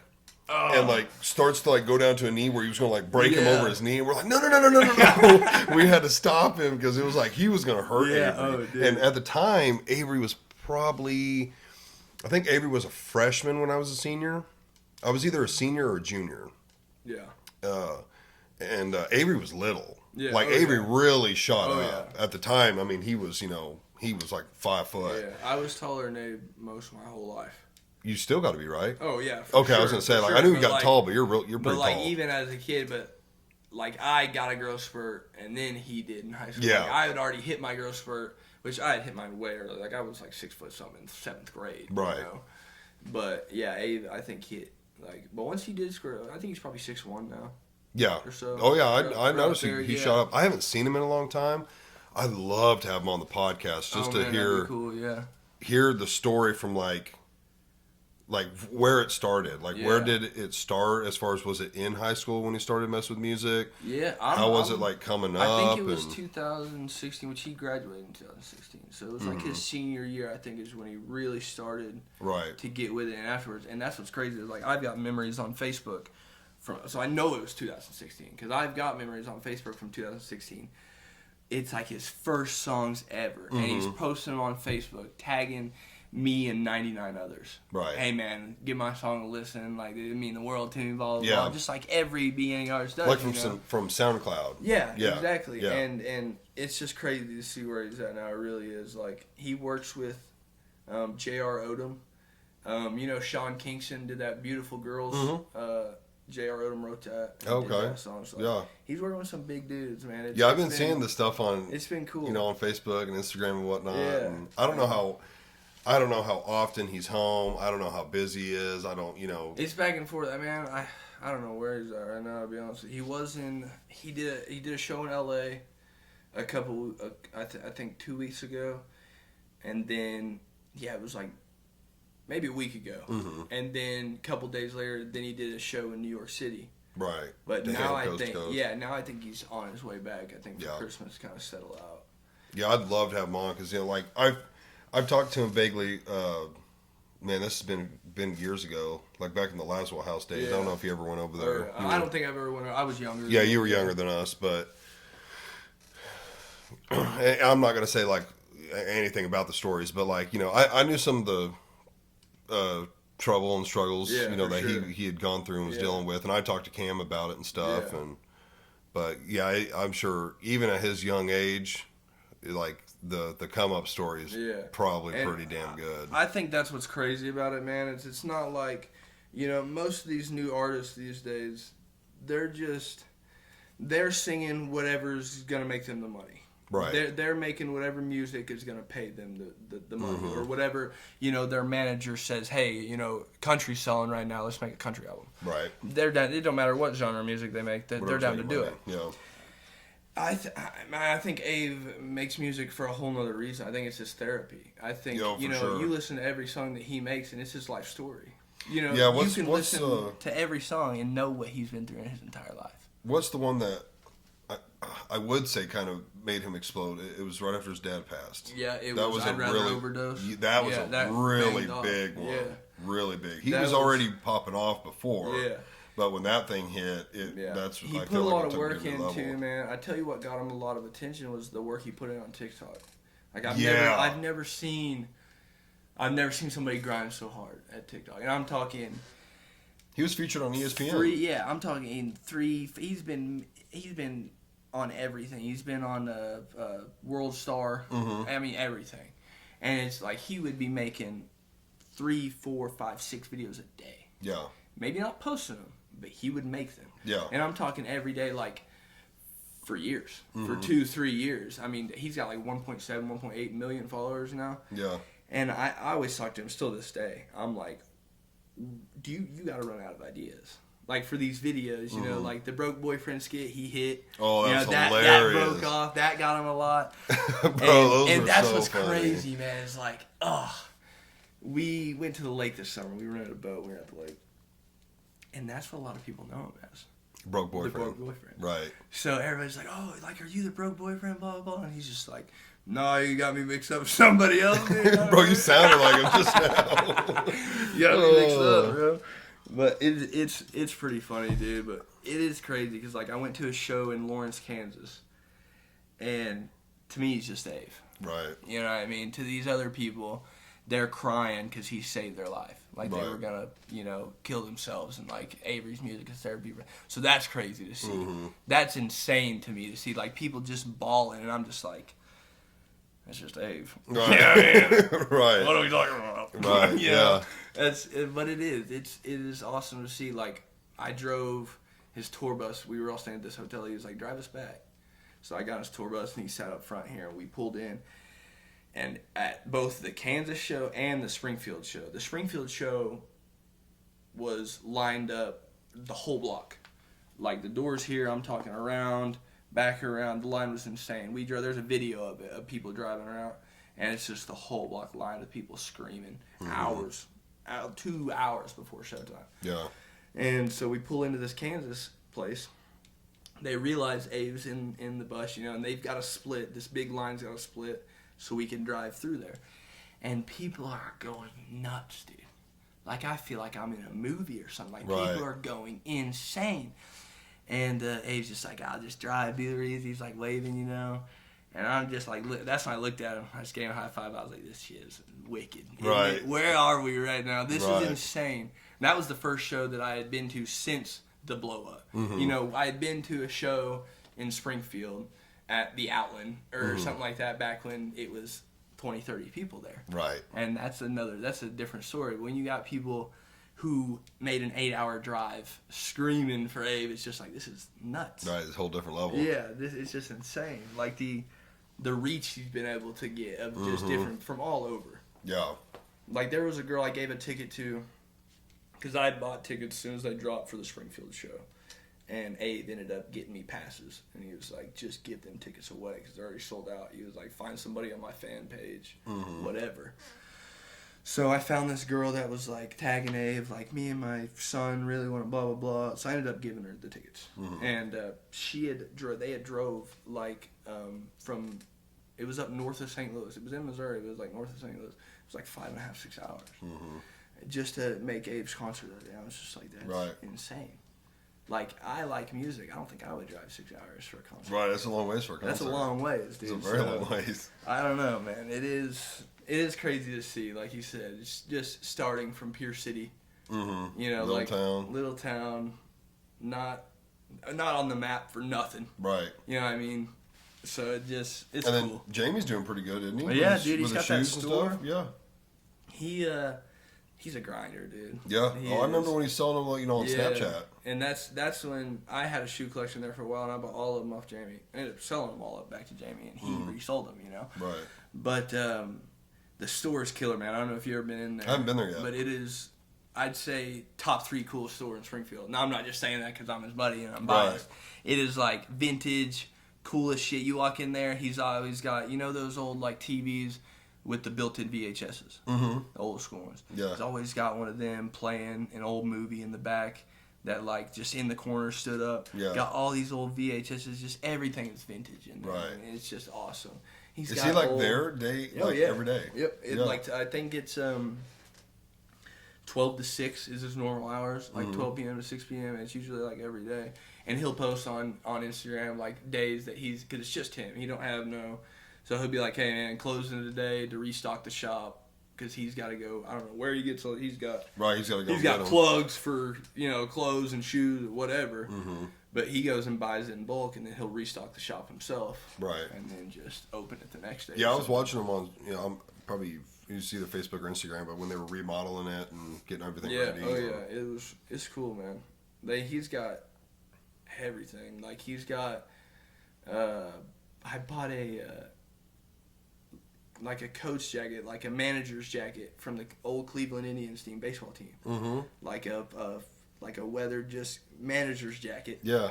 And bought it just to have it was cool as shit. Yeah. The Indians are no more; they're the Guardians now. Right. They got their name changed. I was like, hell, 100 years or 50 years, this could be worth some money. Right.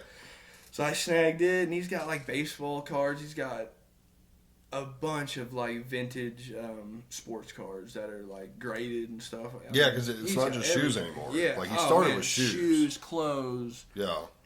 He's got vintage toys, never opened out of the box. I'm like from the '90s and stuff, man. Like it's really cool. Where's it at? It's on. Is it College downtown? Street? Yeah. Okay. Yeah, College Street. Dude, it is walking distance from Cam's shop. I thought it was. If you pull around the corner from Cam's shop, like do a little zag, he's right on the other side. That's what I thought. Yeah. Yep.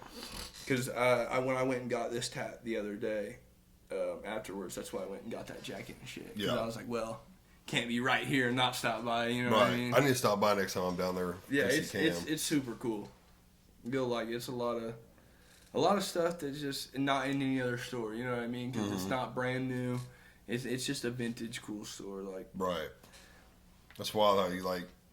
One has the hookups, and then two literally started on Snapchat. On Snapchat, and that's what's crazy is like he goes to that VCon that Gary Vee puts on and stuff.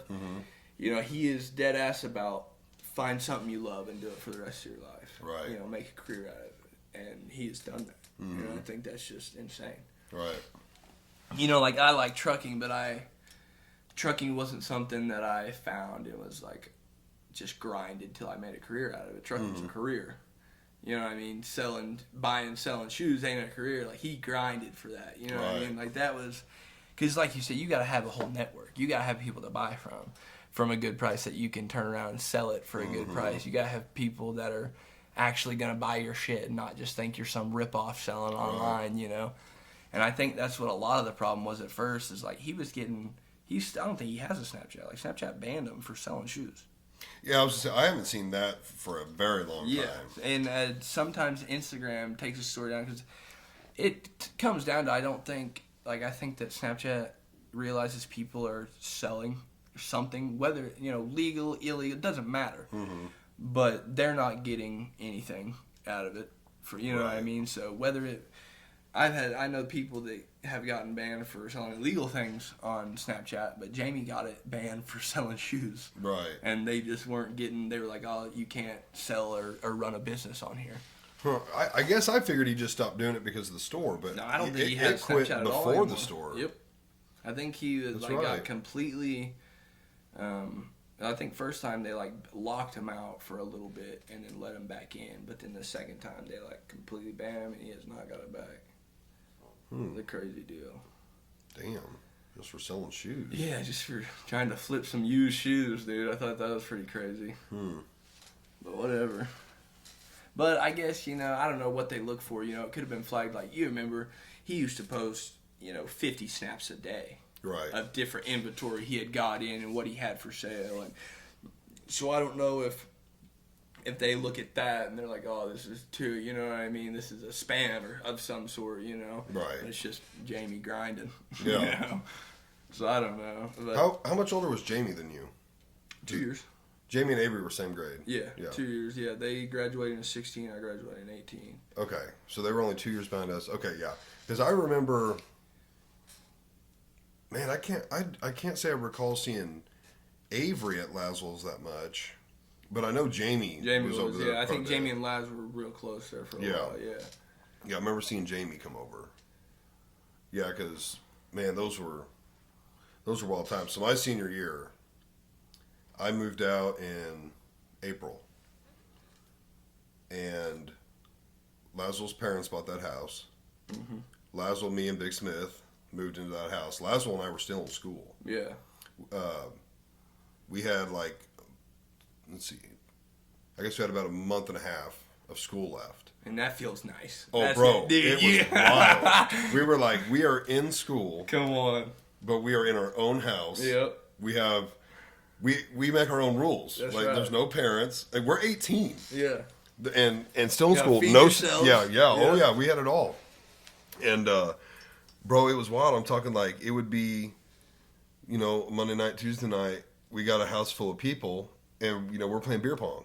Yeah. Oh, It's like we got school tomorrow. Yeah, dude. And we're out here partying, which Absolutely. I will say it got old pretty quick. Yeah. That's 'Cause, I lived with, I don't know if you ever met Ty Rodemeyer. Rodemeyer sounds familiar. He went with Donald and Dallas to the Christian school or the, Barine? not Barine. It's in Freistadt. Oh, yeah, Lutheran or whatever. Lutheran. Yeah. The Lutheran. So he come over here with them. Oh, okay. I just saw Dallas. I think it was Dallas Yeah. yesterday. Or His today. parents, that about the same thing happened as you. Mm-hmm. His parents bought this 80-acre piece of land. Well, there was this little rundown one-bedroom farmhouse on it. Mm-hmm. And me, Ty, and Brady Wright from Monette were like, yeah, we can pile in this for sure. Right. We had just graduated, so we weren't in school still. But we had just freshly graduated. We all moved in together, and that's exactly how it was. Mm-hmm. Maybe not through the week. Like, we would have our buddies over there for sure, like Right. 10, 12 of us. But every weekend, I guarantee you, there was 100-plus people there. Yeah. Because it was an 80-acre field, big barn. Mm-hmm. Like, we would just post on Snapchat, hey, this is the address, come on with it. But, like you said, it got old quick because when you get that much alcohol, that many people who don't know each other, Mm-hmm. it's from different towns. You got people coming from Joplin, Carthage, Cassville, Monette, just everywhere. Right. Because they know, like, where we were at, the cops weren't messing with us. We were Mm-hmm. out in a field, Ty owned, and it broke loose, like, every weekend, man. It was just insane. There was Yeah. fights. I can remember, like, the ending straw was somebody pulled a gun. There was, like, gunshots. So, I don't know that he shot at anybody, but he pulled a gun and scared everybody and, like, shot it in the air and then ended up leaving. And then I don't think we threw that many big parties like that anymore, Right. that we let spread. But Right. there for the first 3 months, it was every weekend. It was Yeah. crazy. That's kind of how it was. Like during the week, slowed down a little bit, but the weekends were always popping off. But then Laswell quit working, sold his cows, and he's like, I'm just going to chill for a little bit. Well, Smith and I were still working. Like I was going to school part time, working part time. Right. So I worked 3 days a week, had school 2 days a week. And the 3 days that I'd had to work, I had to wake up at like 5. Yeah. Well, if I didn't go to bed till like 11, and then 2 in the morning, I'm getting woke up from, Yep. people slamming shit and yelling and whatnot, getting rowdy. It was like, bro, what the fuck? It's the middle Come of on, the week. yeah. We got to work. Like, Smith and I did. Yeah. And so it was like, this shit's just getting old. And finally, I was like, I'm moving back in with Dad because I think I still went to school. My third semester, I switched everything to online and just quit doing it. Yeah. So like I totally failed out. I Yeah. quit like week 2, but I was like, I can't do this anymore. Like I gotta move out because shit's just getting crazy. And then it ended up like parties were getting busted and other shit started happening. That's what I was going to ask you. Like when I was a freshman, some boys got in trouble. Yeah, I wasn't there. From some senior boys. Yeah. I'm not going to name them. Right. But I'm sure you know who I'm talking about. I'm pretty sure it was at that house. Yeah, they were. But, they didn't get to play like half the baseball season or some shit over that deal. That was a crazy deal. So I left my, now wife, girlfriend at the time. I left her house because I still went over there to party. Yeah, for sure. Like, weekends, I was there. Yeah. We partied. But like during the weekdays, I like to have my sleep. I was like, I'm living with Dad. But on the weekends, I'll come over and party. Yeah. So it was probably, I left late. It was like 10 or 11. And stone cold sober. And I hate going somewhere that late, being sober, knowing everyone else is drunk. And I'm like, man, this is going to be annoying. You're 2 hours behind. Yeah, I'm 2 hours behind. So I'm pulling up, and the house is fucking loaded. There are cars in the yard. There are cars along the street. There are cars in the alley behind the house. Everybody's there. And I literally barely even brake. I look at it. I'm like, fuck this. I'm going home. Like, there's nowhere to park. There are so many people here. Like, I already kind of got a sketchy feeling about this. Yep. I'm just going home. And it isn't in a secluded part of town. It's in the middle of town. The middle of town. So I go home and I get text and calls from the buddies the next day telling me what happened. I'm like, bro, I'm so glad I went home. That was an ordeal. No, I wouldn't have been of age at the time either. Yeah. So I was like, I am super glad I went home. And that's we had our baseball coach at the time. I don't want to name him either. MS? Yeah. Yeah. I just saw him not long ago. I love him, bro. Yeah, I had a good talk with him. Oh we didn't get along in high school. Really? No. And it was my senior year. We had one little altercation, and I was made to run hills in practice for it. Yeah. I was like tearing up. I was so pissed. I had to run like half the hills, and the coach was like, "You're good." Yeah. And then after that, Street and I were cool. Yeah. Like, I did something that was so minor. Like, they were playing a game and I kicked the ball to where like someone was going to grab it and I just kicked it, and he got pissed off, told me to like go sit at the top of the bleachers, so I moved one row back, just being an ass. And he got all pissed, but me and Street got off to the best start. That's how we were. In the 8th grade, I was playing basketball in the gym, and Street, like, especially as I got older in high school, like, went through the Street, got softer. Mm-hmm. Just as like he did. Like, okay, I compare it to, because this is just what I saw my 8th grade year, Michael Merriman. Mm-hmm. Like, he was hard on him. Was he? Bad. This is what I heard. Right. But he was hard on everybody like that. Yeah. Like, he was just like, he was a hardcore coach. Mm-hmm. But it worked. So nobody said nothing. But like I said, as I went on, he got a little softer. He wasn't as hard. So, like, my 8th grade year, I'm playing basketball in the gym, like, PE hour, something, waiting on the dealer. And Street said something. I'm mouthed off. I was just like, I'm good. And he was just like, what'd you say to me? I was like, I said I'm good. And he, like, sent me to the office to Miss D. Well, my mom had worked with Miss D, so Miss D was real cool with me. And she was like, I'm not going to give you detention, but we're going to walk back in there and you're going to apologize. So I go back in there and I apologize. Before that, the only time Street had met me, I was in ISS twice. Right. So Street, this is his 3rd time interacting with me, and I'm being a dickhead in the gym. Right.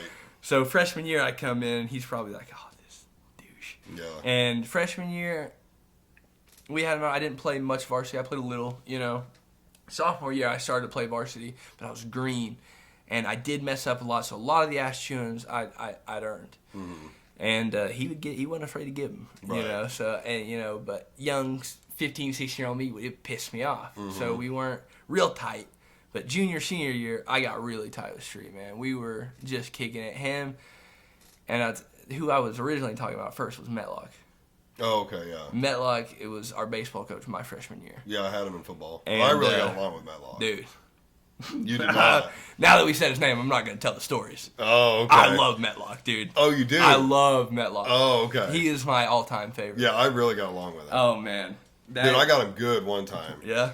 Faked a heat stroke. Did you really? On the field? On the practice field. Oh, my goodness. Scared the shit out of him. Oh, my goodness. Fully let my body slam face first into the dirt. Like, I told the guys around me, like, hey, I'm gonna fuck with that. And because it was hotter than hell. Yeah. It was like, I don't even know if it was like season. summer camp or Yeah, something? it might have been summer camp. And so I'm standing there and I'm like letting everybody know. I'm like, hey, I'm about to do it. And I just fucking don't even catch myself, just face plant in the dirt. And he comes running over, like screaming my name and everything. By the time he rolled me over, I'm just laughing my ass off, bro. He was so scared.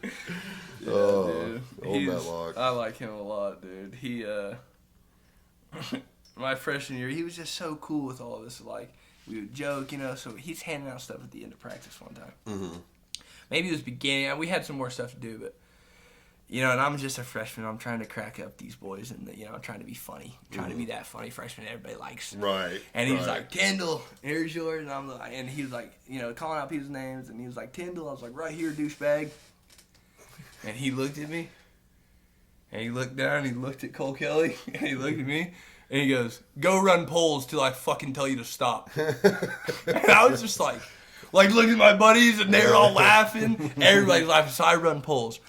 I mean, till I'm dog tired. Mm-hmm. And I'm just, and he's like, Tyndall, come in. I run in there, and he's like, here you go, douchebag. Handed me my deal bag, and I was just like, no way. Yeah, like that's respect right there. I love that about high school sports is like they did treat you, absolutely. like men. Yeah. Because we had fights break out on the football field. Oh, yeah. Not very many physical ones. Like there were a couple times, dudes weren't punching each other, but they were like grabbing each other by the face mask and throwing each other around. And they would kind of yell a little, but they'd let you scuff it out. Scuff it out a little bit. People would talk to each other pretty vulgarly. Yeah. And there was never like I'm telling your prince. Yeah. There was none of that shit. So the 2 years that I played, it was Hawk was my coach. Oh yeah. I never played for him. A lot of people dislike him. I love the fuck out of him. I really like Hawker. I think playing know. for him, we would have been a lot better, but I think it would have been a lot less enjoyable. See, he is one of them harder. Yeah. But like you said, it was like one of them. You want to be good. If you were cussing at he was going to let you have it out. Mm-hmm. Especially if you were, talking about missing an assignment and you're cussing your dude out. He just takes that as, like you're holding him accountable. Yeah. So he's going to let that roll. And that's what he actually, I heard, now don't take this, but what I heard was a parent complain because he was cussing in the huddle. Yeah. The second time or the first time? I don't know when. It was but the I heard first that time. was one of the deals. Yeah. And that's BS. Yeah, it's ridiculous. That's crazy. We're coaching high school kids here. Yeah. Your kids go home and say 10 times worse stuff. Oh yeah. Come on. Man. Yeah. It's just. Yeah, that's what I heard was the first time, and it's like, it's so crazy because like, a part of the football is not just the actual playing. You're kind of like building up men. Yeah. On absolutely. the field, and men talk like that. They hear that. Just because they might be 15 or 18, like that's such a lame excuse to get mad at a coach for when they're trying to teach them something and build them up. Like I wasn't the best at football, but like I liked Hawk because like he would, I like street. Like these guys, like usually people that don't like them are the people that can't be coached. Right. You know what I mean? That can't take an ass tune. I've been taking ass tunes my whole life, and I'll take one, especially if I deserve it. So like Hawk, I took my fair share of ass tunes for him, but at the end he would always just be like, "Get back in there and get to work." You know what I mean? Like, what do? You put your head down, you go back at it, and we'll fix it again next time. And that translated into everything that I do. You know what I mean? Like when you send your kids to school. And it's tough with kids now. I don't know that I want to send my kids to school. Like I feel like I want to homeschool, but I don't want to hold them out on stuff like that, Right, yeah. But like when you're getting, like I want my kid to get his ass chewed if he's not doing something right. Yeah, it's like good you for have him. full permission to chew my kid's ass. Yeah. He just didn't do what you told him to do. Chew his ass. Yeah. And that's Good gonna be character long gone by the time my kids in high school. Like I just got Right. that feeling. Even here, like what are we talking about? You can't drop the like. I've had Hawker grab my face, man. Mm-hmm. Are you fucking kidding me? Right. You know what I mean? And I'm just like, you're right. I effed up. Right. That's on me. Right. And you just take responsibility and you roll on. Mm-hmm. And these kids don't like that.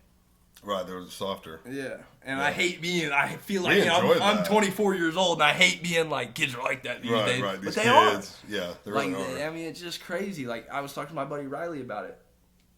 Like, if you weren't, like, we felt like if you weren't getting your ass chewed, the coach didn't give a fuck about you. Right. Coach didn't care about you. Right. You weren't important enough to the team to yell at. Right. So to us, being yelled at, like, you're getting coached, like, he wants you to go back in the game and do better. Right. Exactly. So that's a high point. Being yelled at is like, all right, well, I'm important to I'm this important team. enough Yeah, to be get an yelled ass at. chewing. Yeah. And that's how we took it. I don't think anybody takes it like that no more. No, but yeah, we, like you kind of said, we kind of thrived on that. Like Yeah. when coaches was getting fired up Get and fi- stuff, dude, yeah, it was get me like, jacked hell yeah. up. Yeah. And same with, like, dude, you want to talk about fired up. Street would get fired up. Yeah. We were losing a game we shouldn't have been losing. I've watched them throw chairs across the room. I've watched them snap clipboards. Right. Just, I mean, get fired. And nothing gets me more fired up than that shit, dude. Right. Like, See, even in basketball, I'm just like, oh, let's get rough. Man, unfortunately, like my whole football career through high school, and I really liked both my coaches. I really liked them. Now, you had... Oh, I'm not going to name them. Okay. Well, I'll name Holt. I like Holt. Okay, that was my question. I like the other one too, but I'm not He going to name did him. his 8th grade. He did some 8th grade work with us. We'd Yeah. go in like 5:30 in the morning on Wednesday, and Holt would work us in the Yeah. 8th grade. I liked Holt. So my junior senior year, I had Holt, Metlock, and Ellis, which I think Ellis ended up going to Circoxie. Yep. And I really liked all three of them. Ellis, the only thing I didn't like is the scheme he wanted to run. Right. He wanted that Circoxie spinnerback type Right. stuff. We didn't do spinnerback, but we tried to tell him for those 2 years, we're not built for this. Right. Like actually every single year, but when I was starting full time, because freshman year I was JV, sophomore year I was hybrid, and then junior senior varsity. Yeah. Well, junior senior year, well every year, but like I said, the years I played varsity, we had the heaviest line in the conference. I was the lightest one at 250. I think Logan was probably the heaviest at like 300. And I was like, you need to just run right behind us, Yeah. ABC gap. We are guaranteed going to get 3 yards every time because the defensive line we play are either undersized or they're super oversized. Like they're just big, fat guys and they have no strength. And they didn't want to do that. They wanted to run to the sides and stuff. So I feel like we could have been a lot better had we ran a certain scheme. Yeah. But I really liked them as coaching. And I really liked the other coach. But he was the total opposite of getting fired up. Oh, yeah. I'm not going to say his name, Yeah. but he cried a lot. He would cry. He was a very, very emotional guy. You were I almost... don't know if that would get me fired It up. did I'd not. be like, It did not. You were guaranteed every Friday night he would cry at the end of the game, like in the huddle. He would cry. Win or loss, he'd cry. That's crazy. And That's, it just was... And hey, he was a you really know, good maybe player he when he loves the- played. Maybe he loves the game that much. He Who did. He knows? just did. Who And knows? he was just an emotional guy. Yeah. But it was always like...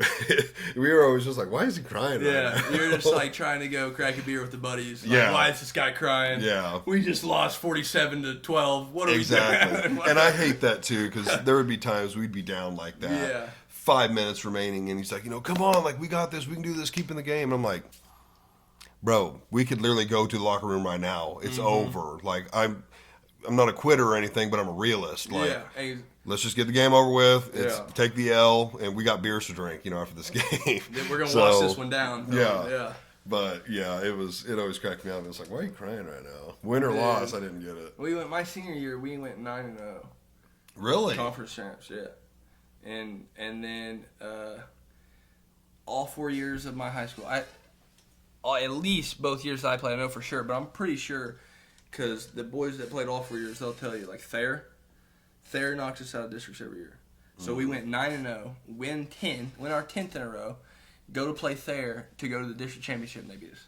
Every time. Every time. And they beat us. My sophomore year, I can remember, like, we had it won, and they come back and beat us at Pure City.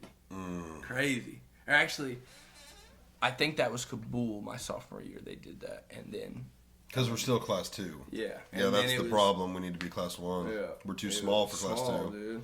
The Small. population of, I don't remember if it's the town or the school. I think it's just the school, but before me, probably a couple of years before me, maybe 4 or 5 or 6, but it got just too big, just barely, and it bumped us up to class 2. And we're too small class for two class and 2. everything now. Yeah, we're just too small for it. Yeah. It's unfortunate because if we were class 1, like the year we beat, who is that? It was like we beat them like 13-12 or something. Damn, I'm spacing on that town. Warsaw, yeah. that like we were guaranteed to lose that game, and we ended up beating them. And then we went and played. Like that year was the first year we got bumped up to D2. Yeah. And so Warsaw was like, we're definitely going to lose to Warsaw. Lockwood or someone won it, and like we smoked them in the conference or whatever. But we had to play Lamar after that and lost to Lamar. But it was like, how are we playing Lamar? Yeah, that's dude. insane. That is crazy. I mean, they had like 50 to 70 guys dress out on the team. Dude, like if you were in school, you were playing football. Yeah, 100%. And that's like, I feel like if we would have stayed in class 1, I don't know, man. So my senior year, we played Purdy, which they're about the same size as us. Baseball. We played them in baseball and basketball in the district championship. Basketball, we hadn't lost 7 games. We were like 20-something, and like we were solid senior year. I got player of the year that year, my senior year. Nice. We beat Purdy in the regular season. We beat them by 30. Zach, I don't know if you remember. He probably wasn't there when you were there, but his name was damn, I'm blanking now. His first name was Zach, but he was an assistant, and he was my entrepreneurship teacher. He was like, "You drop 30 on these boys, we won't do shit in class next week." And this is at halftime, and I had 10. He sat me, and I had 29. I hit a free throw to make it 29, and it was like 3 minutes left in the game. He sat me. Oh no! So he's like, "Yeah, I can't do that." But we had beat them by 30. They come back, beat us into the district championship at Pierce City, packed. I've never seen the gym so packed. Stand like you couldn't stand in the hallway. Right. They beat us by 4 at Pierce City. How do you beat them by 30 one time and lose by 4? Don't know. That's rough. I had 29, and then I only had 12 in the district championship. So, I mean, I blame it on myself. When you only lose by 4, and, you know, I averaged like 20 a game, and I only scored 12, there's the 4 points. What do you think it was? I don't know, man. They had a good scheme. I think Purdy wasn't very big. That's why I always played so good against them. You know, I was just bigger than them. And they triple teamed me all night. As soon as I got the ball, triple team. It didn't matter. They were making me kick it to somebody else every day. And what? Nobody else could step up? And I mean, I guess not. I mean, nobody did. Yeah, I'm sure somebody probably could have maybe, but they didn't at the time. I should have been the one to be, but I don't know. Well, being triple team is kind of if you went, you know what I mean. I think about that because Purdy went on to go to the Final Four and get 3rd place in state, and we beat him by 30. I beat that team by 30. Damn. So that ate at me. Right. And then I'm like, where could we have went? We get in baseball. I'm like, all right, district championship. We're getting payback on these dudes. We get up on them. I think the first at bat, I hit like a double, drive in Bill Ashley. All of a sudden, we take the lead. Second at bat, I hit a home run, give us a cushion on the lead. It's like 4-1. The next 2 at bats, I got intentionally walked. Josh Hughes was the Purdy coach, was my travel ball team coach. So after that, he was like, he's hot, not doing it again. Intentionally walks me twice. We ended up losing that game like 6-5. They went on to state as well. Just bad luck. Tough, and it sucks because like I won a district championship in basketball my sophomore year. No, my junior year. Yeah, it was my junior year, and my freshman year we both won the district title them years. But they got us each time. And my senior year, they got us, and it wasn't. Baseball, all 4 years. We didn't. I mean, my junior year, we were supposed to win it, lost to Macaulay, and they were like the 6th seed. Like baseball, we had just the luck. Right. I can remember Mason telling me my freshman year, they had lost. It was like the year that Bo was a senior, I think, and stuff. They were the 1 seed and lost in the first round of districts. Oh. Like just stuff like that. Yeah. You know, and it just. That was a good ball team. Yeah. Bows and them were on that. Yeah. That was a good ball team. That What was about great. track? Did you do track? No, hell no. No. No. I Not a don't runner. run. We were talking about cardio. Do you think I did Yeah. track? Well, high school's different. Built different in Yeah. high school. No, I just played baseball, man. I never. Well, hell, you were tall. What about jumping and stuff? I don't even think I can dunk the basketball. You're I white. can't jump. I'm white. You're white. I'm Yeah, I white. forgot about that. Yeah, and white men can't jump. So you They just- made a you movie just- about it. Right. Made a movie about it. So you just chilled in the spring. Yeah, I just played baseball and tossed it around, and then waited for, you know what I mean. That was about it. Waited till summer for football stuff to pick up. football and- stuff to pick up, and then I played it my sophomore year, and then took a break my junior year. Oh, you didn't play football your junior year? I only played football 2 out of 4 years, so I didn't play my freshman year. I played my sophomore year. Didn't play again my junior year, and that was like I need a job, blah blah blah. I was working in a summer job, Yeah. and didn't want to quit it because I was like making good money and blah blah blah. Didn't play my junior year, and then played again my senior year. Do you regret it? Yeah, Yeah. I don't know about freshman year because I don't really remember it, but I do regret not playing my junior year because I can remember, you know, you're like a junior in high school, an upperclassman. Yeah. The boys were going to the football game, and I was just like, damn it. Yeah. This was dumb, you know, F Yeah. work. Yeah. Who wants to be at work? Yeah, exactly. That is tough. I know. I think Bo set out. He set out senior and maybe junior year, but he had some knee stuff he was dealing with. But I think he always regrets setting him out That's because tough. he was a good running back. Oh, yeah. Like it, Like, I've heard Hawker talk, like, some of the best athletes that come out of Pure City just went nowhere. Not him. Mm-hmm. I'm talking, like, remember, I'm not going to say his name, but Wayne. Okay. That's it, the first one I was thinking of. Yeah. Dude. I'm talking Hawker. I can remember Hawker would pull up huddle film to be like, watch this. He'd knock somebody out on Yeah. the side, just smoke him. And he's in jail, dude. Yeah. That's insane. Someone was telling me, I didn't even realize, but like towards the end of his senior year, he just quit Yeah. mid game, Yeah. That's what I'm walked saying. off Like, and was done. some of them guys, man, and I hate it because like that's the most raw talent. You know, raw, uncoachable talent that Yeah. ever.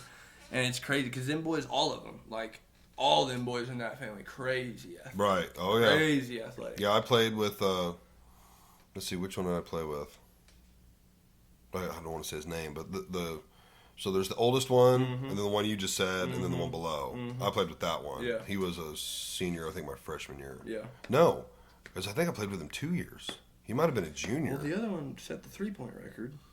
Yeah, that's the Pure City. oldest one. Yeah. Yeah. And I Still can, has it? I don't know that he still has it, but I can remember that and just like being like, this is crazy. This kid's pulling it. Like I was like 4th, 5th grade. Yeah. I can remember going to the games with like my mom or something. Right. And this kid's pulling up from the load. What are we talking about here? Who is Right. this guy? And which I think he did pretty okay. You know, I he think was he did. doing like some AAU like basketball training stuff for some kids in like St. Louis and stuff. The last time I'd seen. So, Yeah. but I don't know the other ones that. Yeah, I don't You know know. more than me. I don't know where they're Yeah. at.